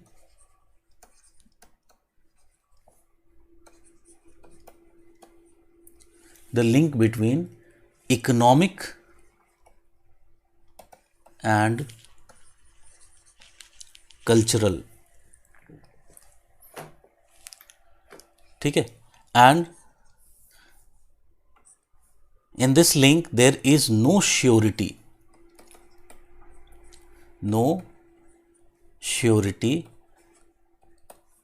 which is cause and which effect, In fact, there is dialectic relation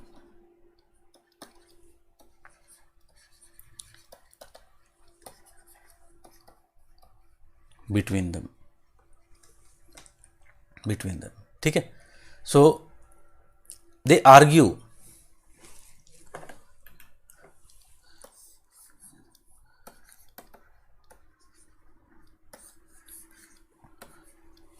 that the ruling class can dominate rich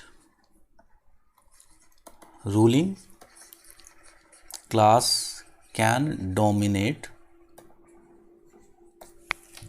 through construction of common sense.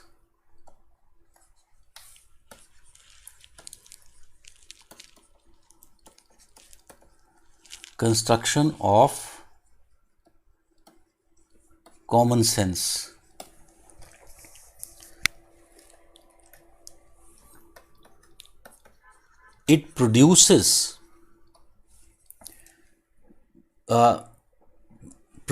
ideas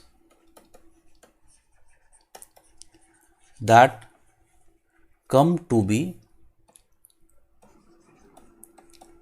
accepted by the dominated class.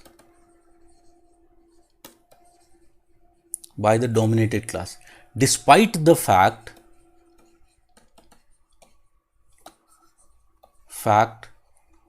that those ideas do not serve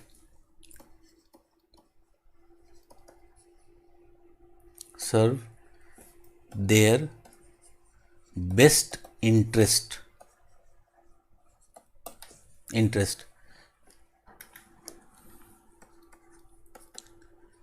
In short, the dominated class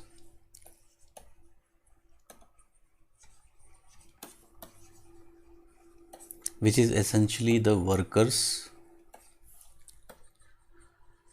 come to believe that the ideas of the ruling class will benefit them.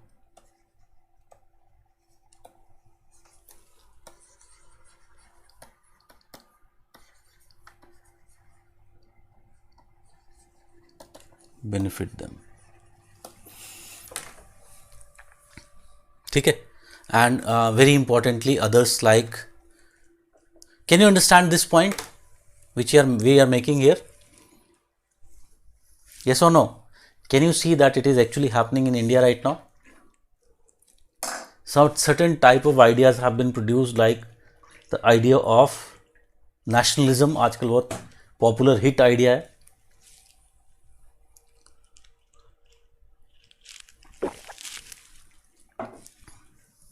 So certain type of ideas are produced through which the ruling class is able to dominate, the powerful class is able to dominate the dominated class. ठीक है. और आज का जो basic है, you can see it is not only happening in India, it is happening across the world. It is basically what, like Trump was talking about, using this phenomena of making America great again. So who was actually becoming great in that? It was only the most powerful people. They were becoming more and more rich. In India, we are talking about nationalism, but we have to understand that nation is made up of parts.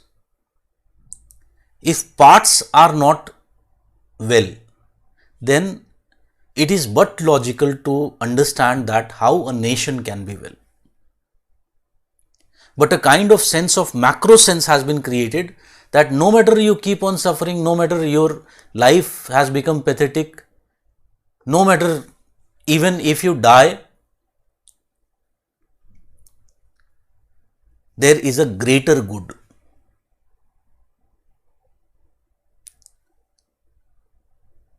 Which is there, and you have to sacrifice everything for that greater good.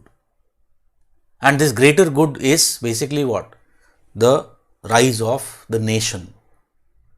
Although they are not telling us that nation is equal to few capitalists like Ambani, Adani and others. So वो mute कर दिया है, बाकी तो ठीक है, is no problem. ठीक है. So they will create a kind of common sense.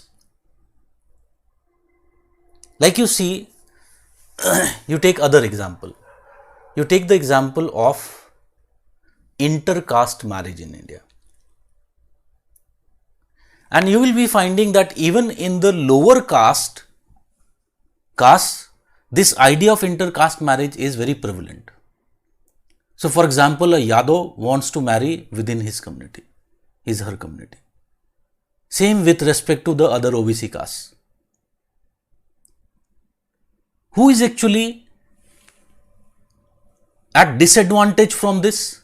It is these lower castes. But still they believing what? That it is good.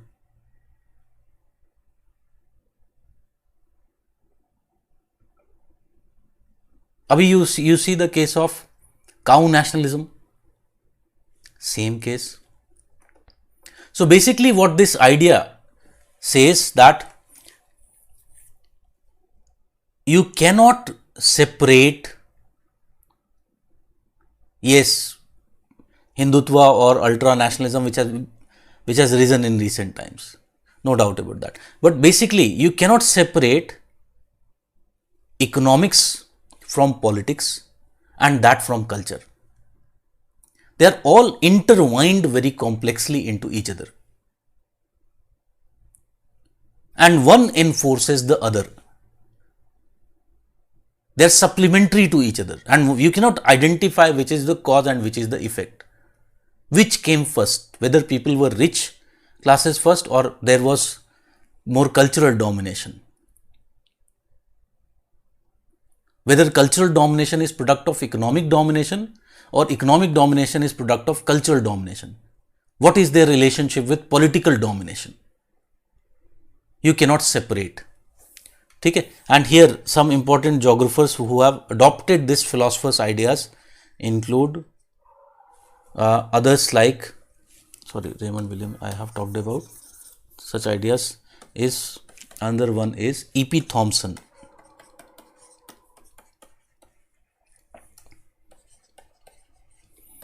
E.P. Thompson.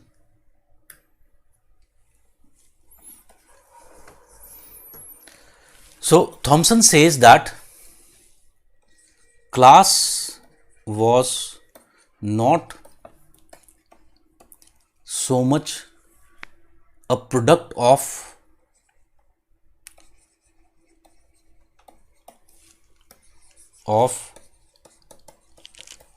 objective position in the relations of production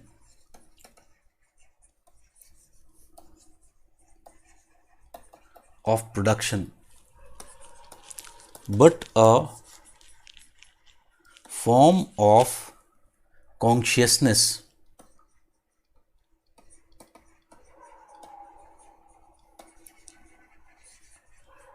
developed in the cultural sphere.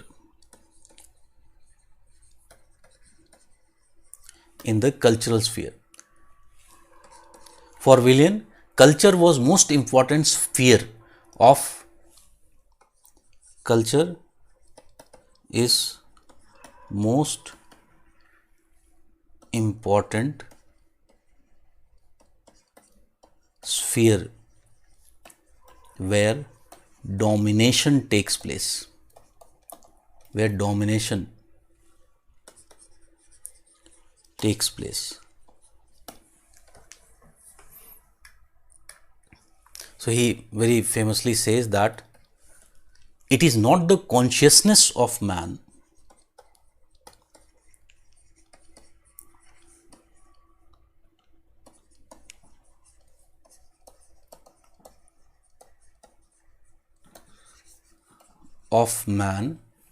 that determines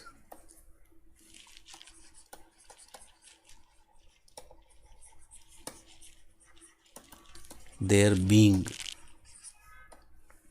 but their social existence.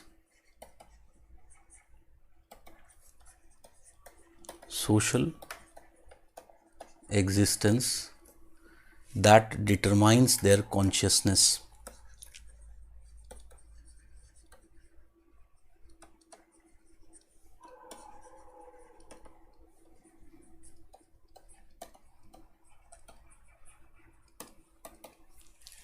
That determine their consciousness. ठीक है. Yes, this is what is dialectic relationship, two-way relationship. So you can very clearly understand that here what we are saying, that suppose if we talk about India and if you talk about the upper part of the society, the people who are the dominating, the ones who are dominating, and there is second which are being dominated. Tell me who is minority and who is majority? Who is minority and who is majority?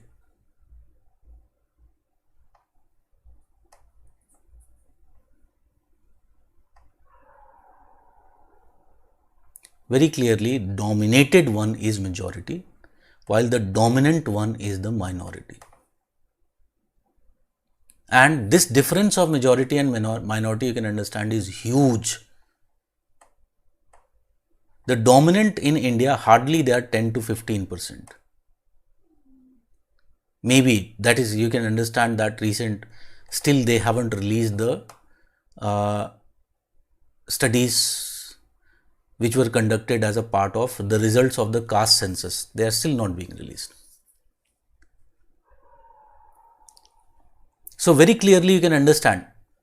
Question arises, how then this 15% or 20% people are able to dominate 80%?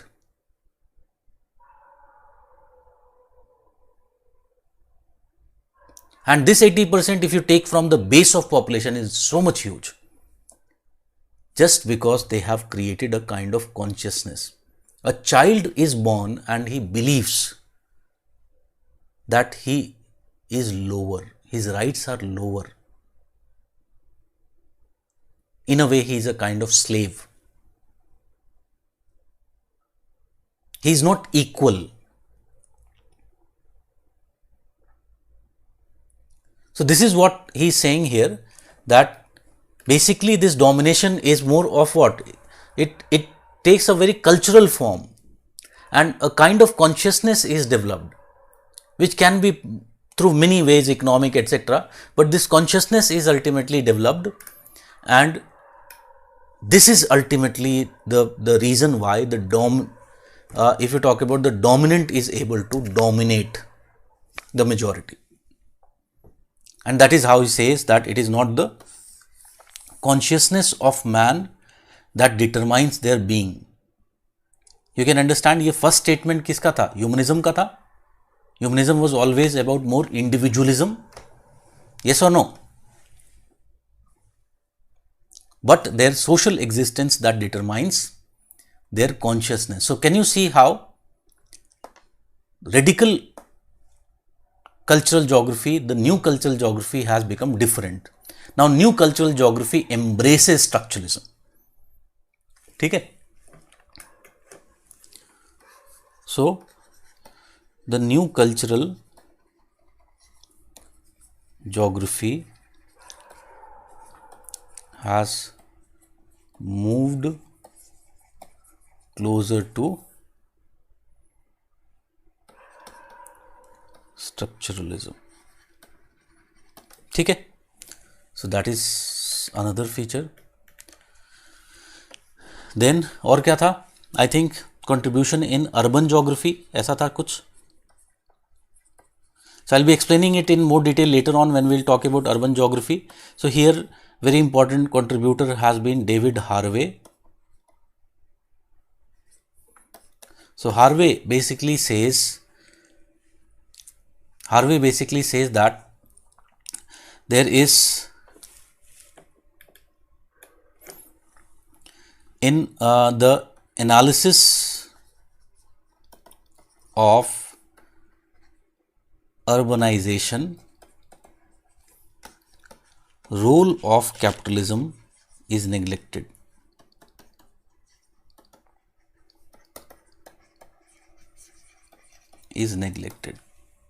Always it is neglected. For example, he says that when it comes to capital, there is surplus capital, suppose.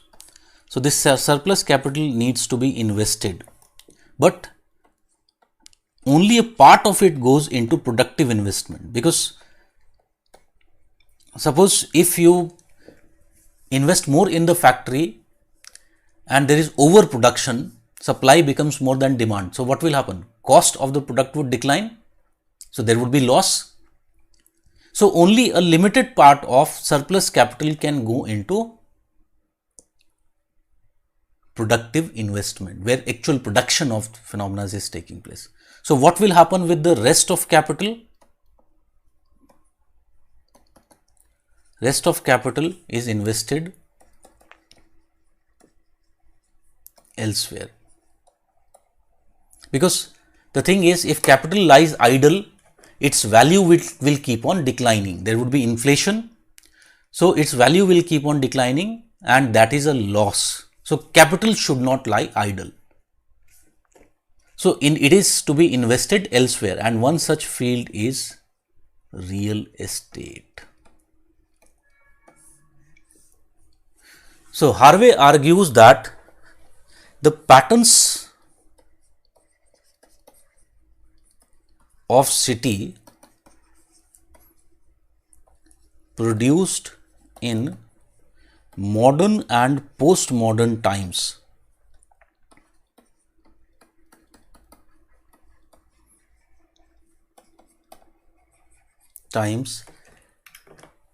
have been heavily influenced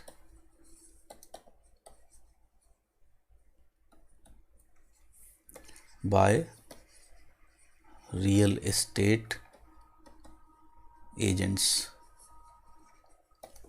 ठीक है. So that is, I'll deliberate that later on. Then other we talked about the role in critical geopolitics.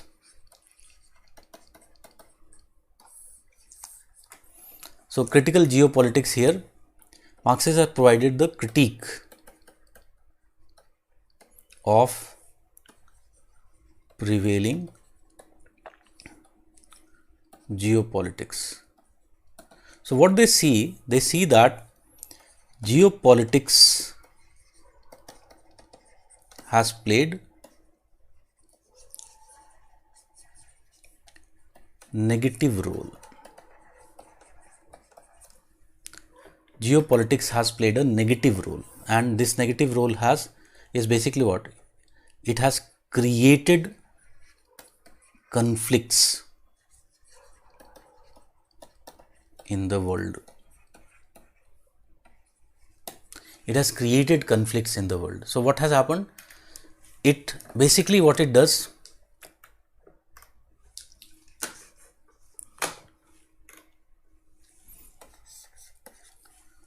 first of all,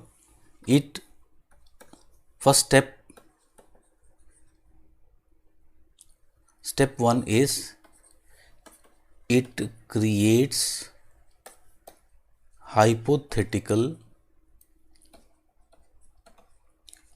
views which are expressed as theories. Like for example, we'll talk about the Heartland theory,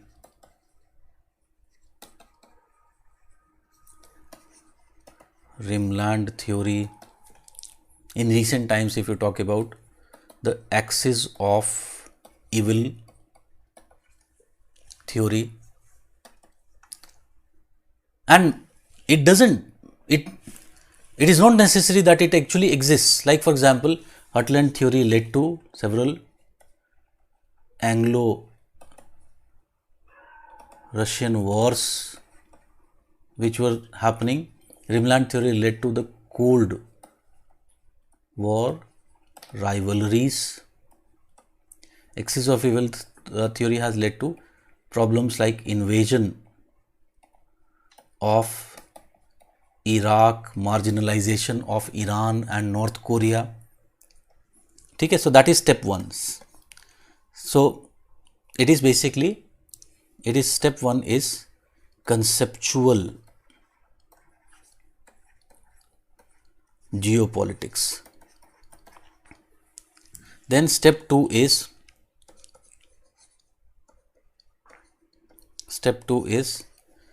popular geopolitics.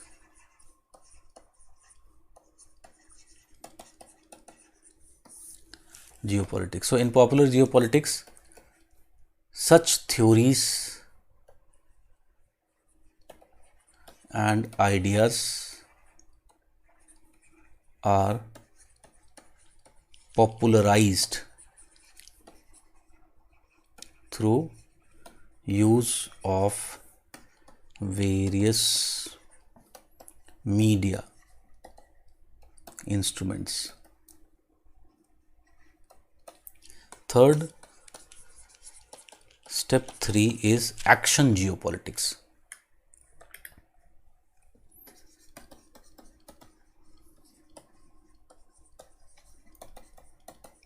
And here a specific action in self-interest of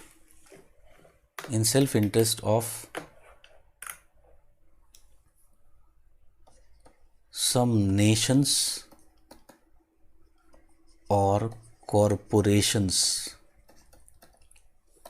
is taken by governments and other players. Like US invaded ultimately Iraq. Today Iraq is a much bad place than it was during the time of Saddam Hussein. Saddam Hussein, okay, he was a dictator, but he controlled the very fragile environment which would have created. Till he was living, he didn't allow rise of terrorism on his land. If you find the history of Iraq, you'll be finding that till he was living, in HDI wise, Iraq was a very high HDI country. So much of, if you talk about public funded education, etc., so many things were available. But today it is like a mess. In fact, I was looking at one of the interviews of one of the persons who was involved in, there was a statue of Saddam, and this person was one of the person who was involved in making that statue fall, breaking that statue. He was the first person who put hammer or something on that statue, and it was his interview, and in his interview he was saying that how much wrongly we understood Saddam. After he has gone, so much chaos is found. And same with Libya and so many other. So they are basically doing what? They are basically creating a kind of thinking and environment. They would popularize that and they would implement that. And this is basically what it is giving rise to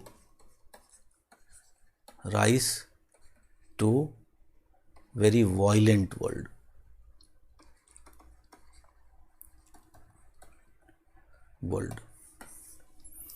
In fact, they say that geopolitics should pave towards where? Making a world as a global home, global hut, where all countries are collaborating together so that humanity survives. Today, because of the geopolitics of today, we are not sure that humanity would be able to survive in future. Okay? So this is basically the Marxist contribution. Can you see that how much strong their analysis is?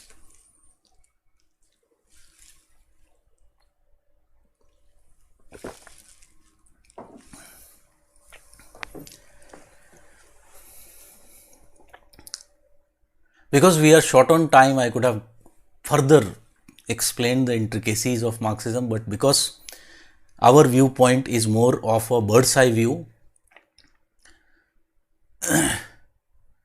so I cannot give this much more than this much time to this topic.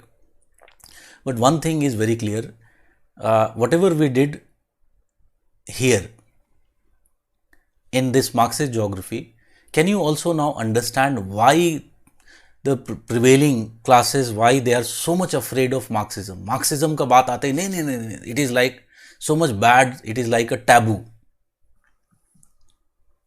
Because actually if we people understand many of the aspects which are explained, they are very logical, very logically explained. And many things which are puzzle to us that why these problems are happening would be ultimately unfolded. Okay? So that is basically the case of the Marxist geography. However, one thing is clear, that this rise of Marxism and if you talk about structuralism couldn't survive much by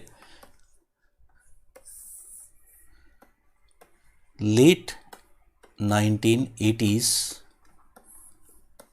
This radical approaches lost their place in geography.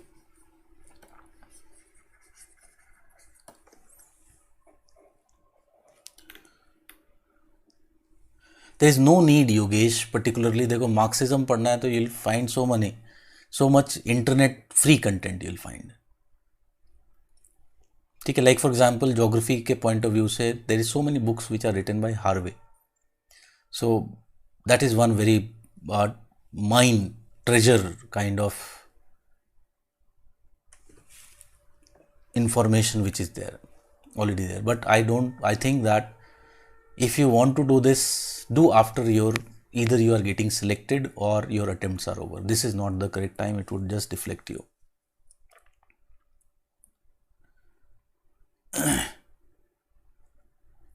ठीक है, free content ऐसा नहीं होता है यार. The thing is many times one type of view is so much marginalized that ultimately to propagate their own ideas they have to provide that in a more free way. So I am talking about many of these writings which are there. They are old writings of Marx, Engels, many of them are there. Okay, so in this manner ultimately 1980s what happened, the radical approach was lost. Yes, that was the basic. Antakshi is saying according to capitalist Marxist threat, capitalism is, according to capitalist Marxist, is threat to personal liberty. Yes, that was basically the kind of idea which has been propagated.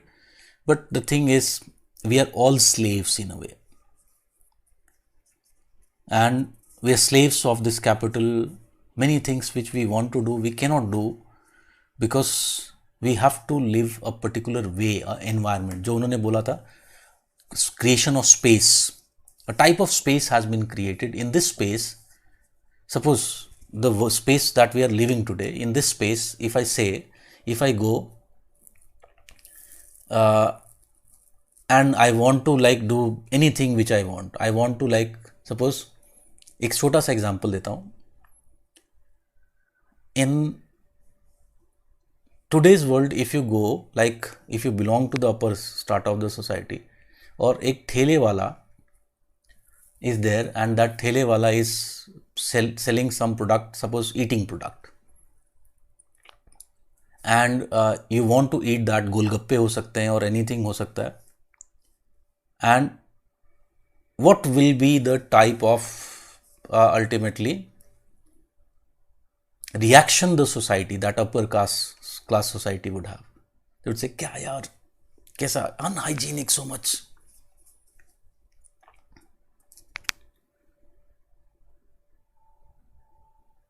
This is the general reaction that you will be ultimately getting.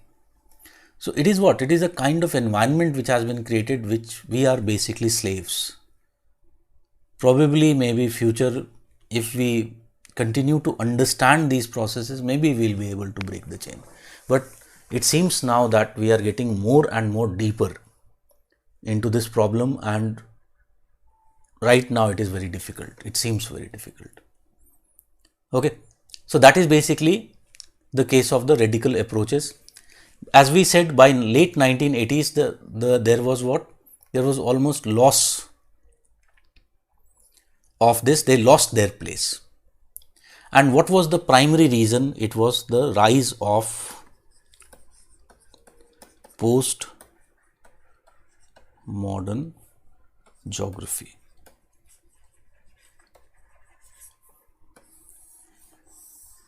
Rise of the post-modern geography. Okay. So what was essentially this feature of post-modern geography? Few things are left. इसको कर लेते हैं. It will take hardly 10-15 minutes.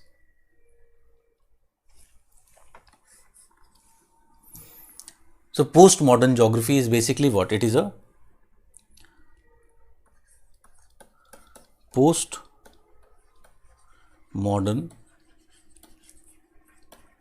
approach is a philosophical stance which claims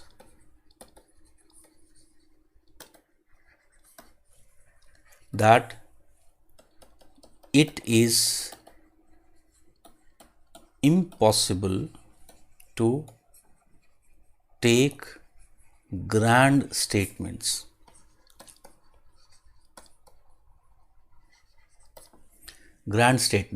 that is meta narratives about the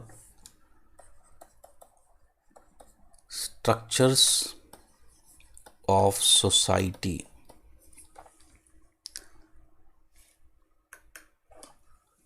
or about historic causation, because everything we perceive, express and interpret is influenced by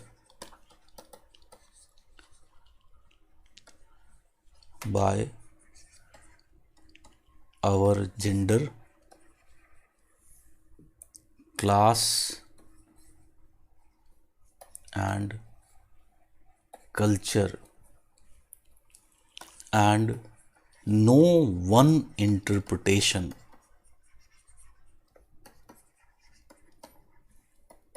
is superior. No one interpretation is superior. Okay. So this is what essentially is the basic idea of postmodern approach. So it simply says that, you can see here keywords, it is impossible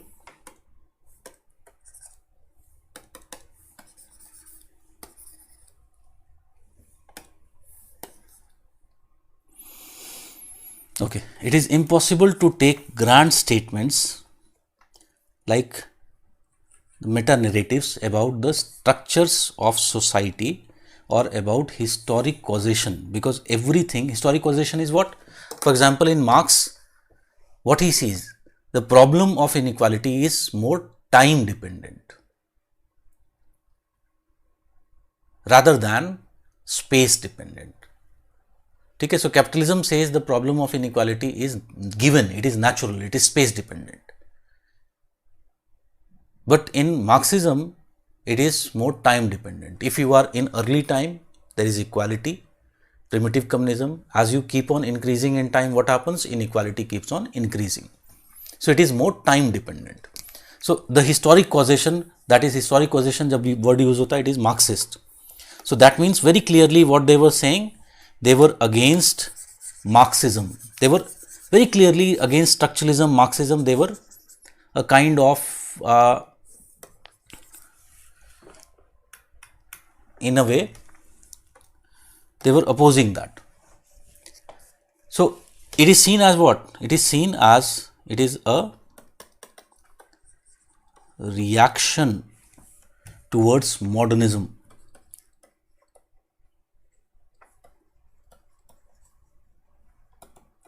Modernism which arose as a result of the so-called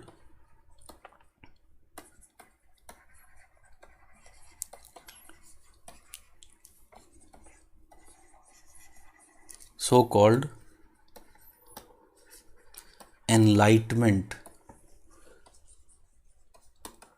project in Europe in 18th century. So what was modernism? Modernism emphasized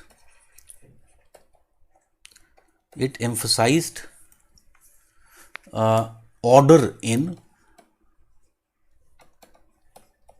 social, economic and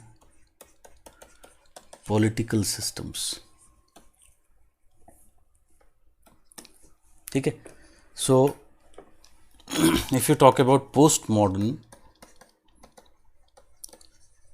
modernism, what it does, it very clearly refutes necessity of such order.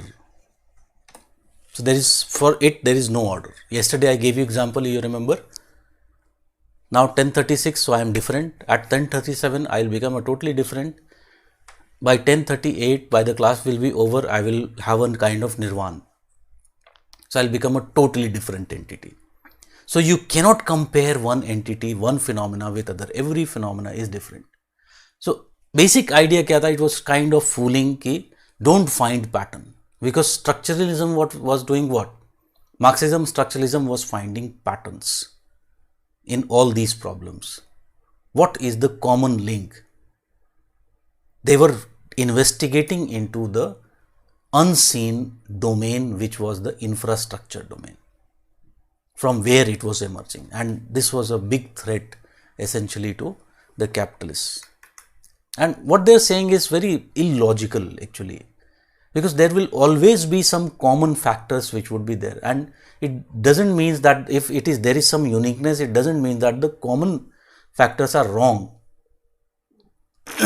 We always, as human beings, always, tell me, don't you think that we always seek order? Yes or no? Don't you think that we always seek order in the world we see? It is our nature that we want to seek order. Otherwise, the whole world would be so much chaotic. It is written, Santosh, it is written, refutes the necessity of such order, because it finds that everyone is unique. So there is no need for such theories or orders which are there. So basically you can understand that postmodernism, what it does, it does not believes in rationality of human actions.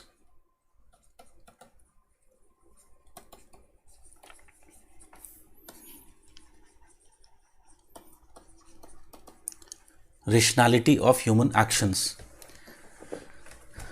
ठीक है. So that is one thing. Second thing, it respects the heterogeneity and diversity.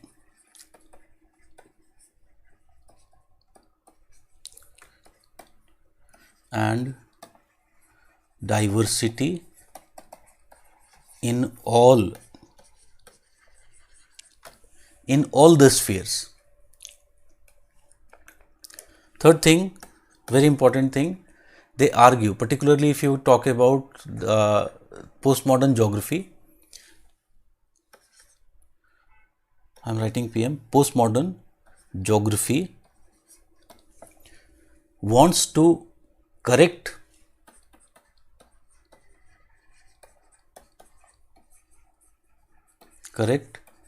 bias towards historicism. So what it basically believes that it says that under behavioral, humanistic and radical approaches, history became more dominant than geography.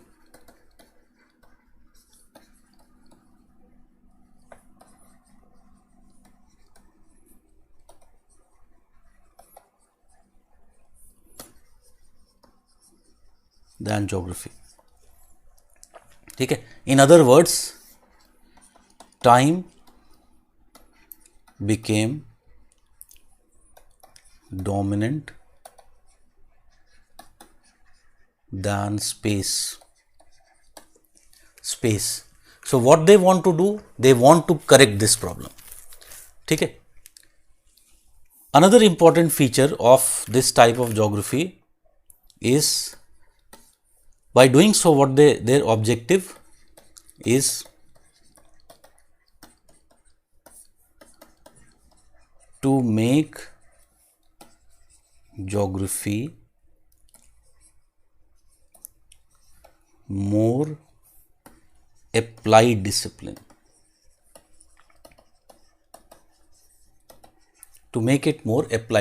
Because by this what will happen, it will study particular type of patterns. ठीक है. It would be basically engaged in the study of particular type of patterns or specific area. So specific problems it would be focusing upon, and as a result of which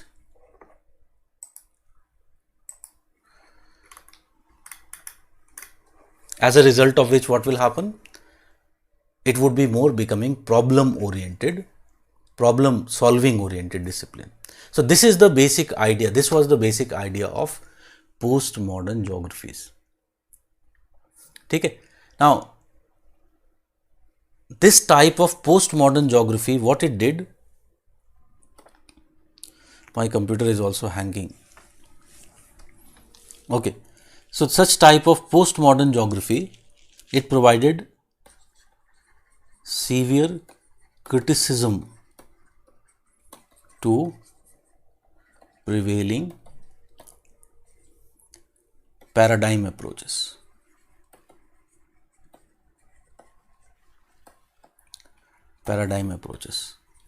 And this paved the way for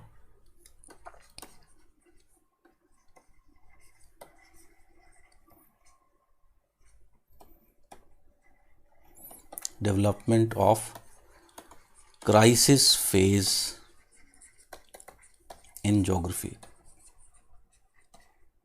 And when was this crisis phase? From late 1980s to late 1990s. And why we are calling it as the crisis phase? Because during this period there was no dominant approach. ठीक है. So all were busy in criticizing each other. So we have seen already that during this period there were numerous approaches were present. So there was humanistic has converted into new cultural geography. Previously it was humanism. There was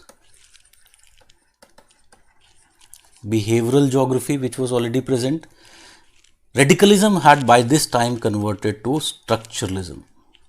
They also understood the limitations of Marxism, so now they prefer to call themselves as Marxist structuralist geographers.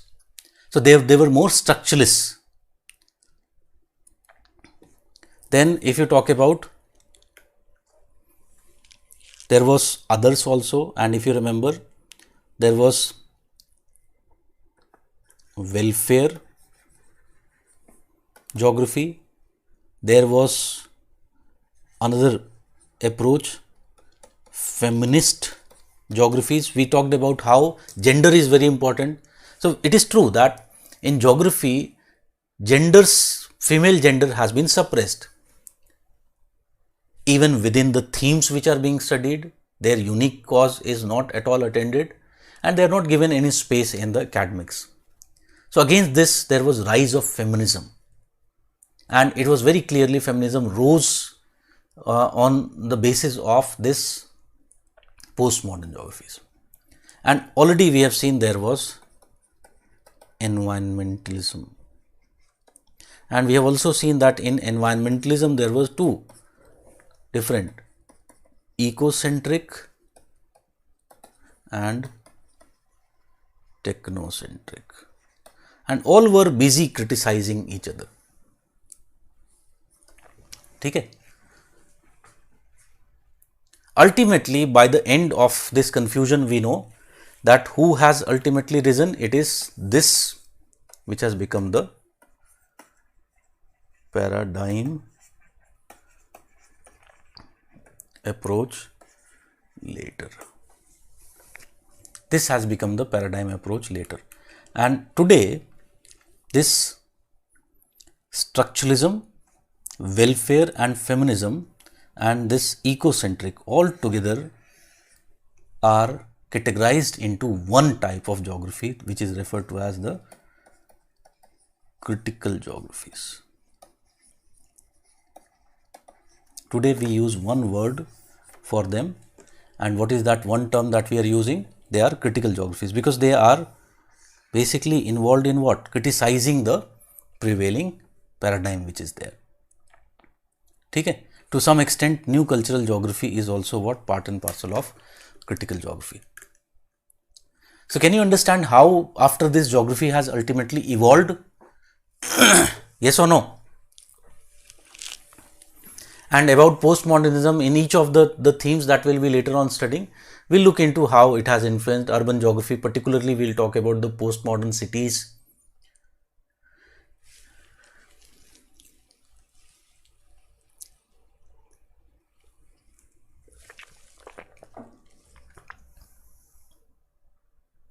Yes or no?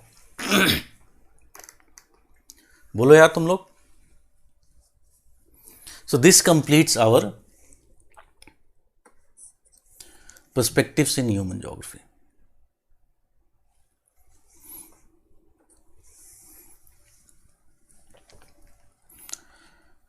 And there is lots to study, but I think that this much is enough. एक दो topic इधर उधर जो I feel like can be important for next year, I'll put them in the test. So for this topic we have to take a test. When should we keep this test? कब रखते हैं?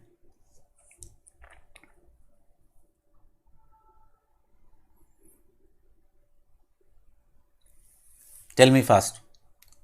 Yes, weekend it will be.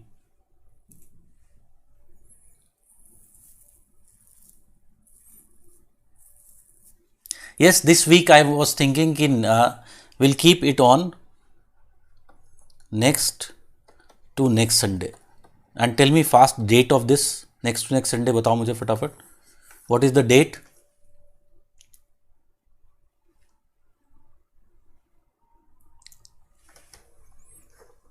13th नहीं होगा यार. It is 6th. Yes.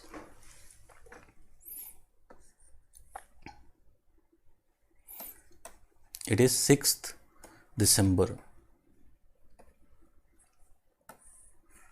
ठीक है. Revise this topic very well, because this topic is the key, as I said. And as we start with population geography, you will see the this aspect of how much useful the understanding that we have learned here would be, how much useful it would be in understanding of rest of the human geography. As we have seen that whole of almost our paper 2 is basically what? Human geography. So at several places we'll keep on now using the concepts that we have learned here. And this topic not only provides us the conceptual understanding, it provides us lots of vocabulary, several terms like technocentric, ecocentric, sense of place, so many हमने देखा है, centralization, centering. So many of these terms can become what? Part and parcel of your writing, geography writing. So when you use these kind of technical words, essentially your writing would be called as geographical.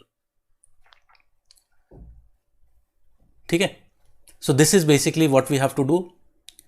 And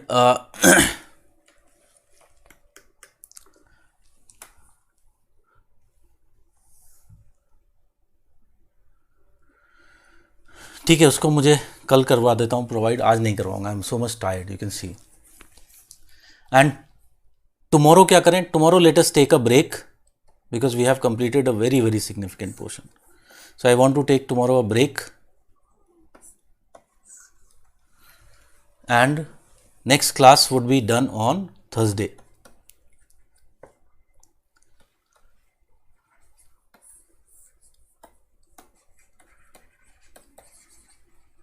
Thursday will be our next class,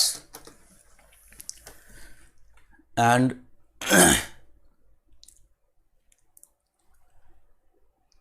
just I am giving this one day so that you just go through fast all the things that we have studied in this topic. ठीक है, this one day is not for leisure. मेरे लिए leisure है, तुम्हारे लिए नहीं. So I am giving this time so that you can just go through these topics fast. Otherwise, there is high possibility that you will forget. ठीक है? So just you go through all these topics very very fast, because from what we'll be starting in population geography, like first thing we'll be starting in population geography would be, yes, we are going to start with population geography. So two topics we'll be studying together. Next would be population and cultural setting. So population geography of paper 1 plus related topics of cultural settings of paper 2. ठीक है? So this is related with paper 1 and this is paper 2. So you'll see that first thing that we will be starting is the theories of population geography, and there again Marx का वो जो theory अभी हमने पढ़ा था, it will again come. Several others would come where we'll talk about whether they were determinist, like Malthus का theory. So we'll see that Malthusian theory is essentially what? It is based upon environmental determinism. It is essentially a deterministic theory. ठीक है? In fact, एक question पूछा, if you look into the previous year questions, they asked one question. It was, कौन सा question था? Anyone remind me? Marx's theory of population is more humanistic. This was the question. Yes, Marx's theory of population was more humanistic. Now you won't be able to write answer of this question till you understand what is humanism, and till you understand, you compare it with determinism. ठीक है? So we will see that there is so much of connection. So I'll stop for today. Already it is quite late. Good night. We'll meet on Thursday, same time.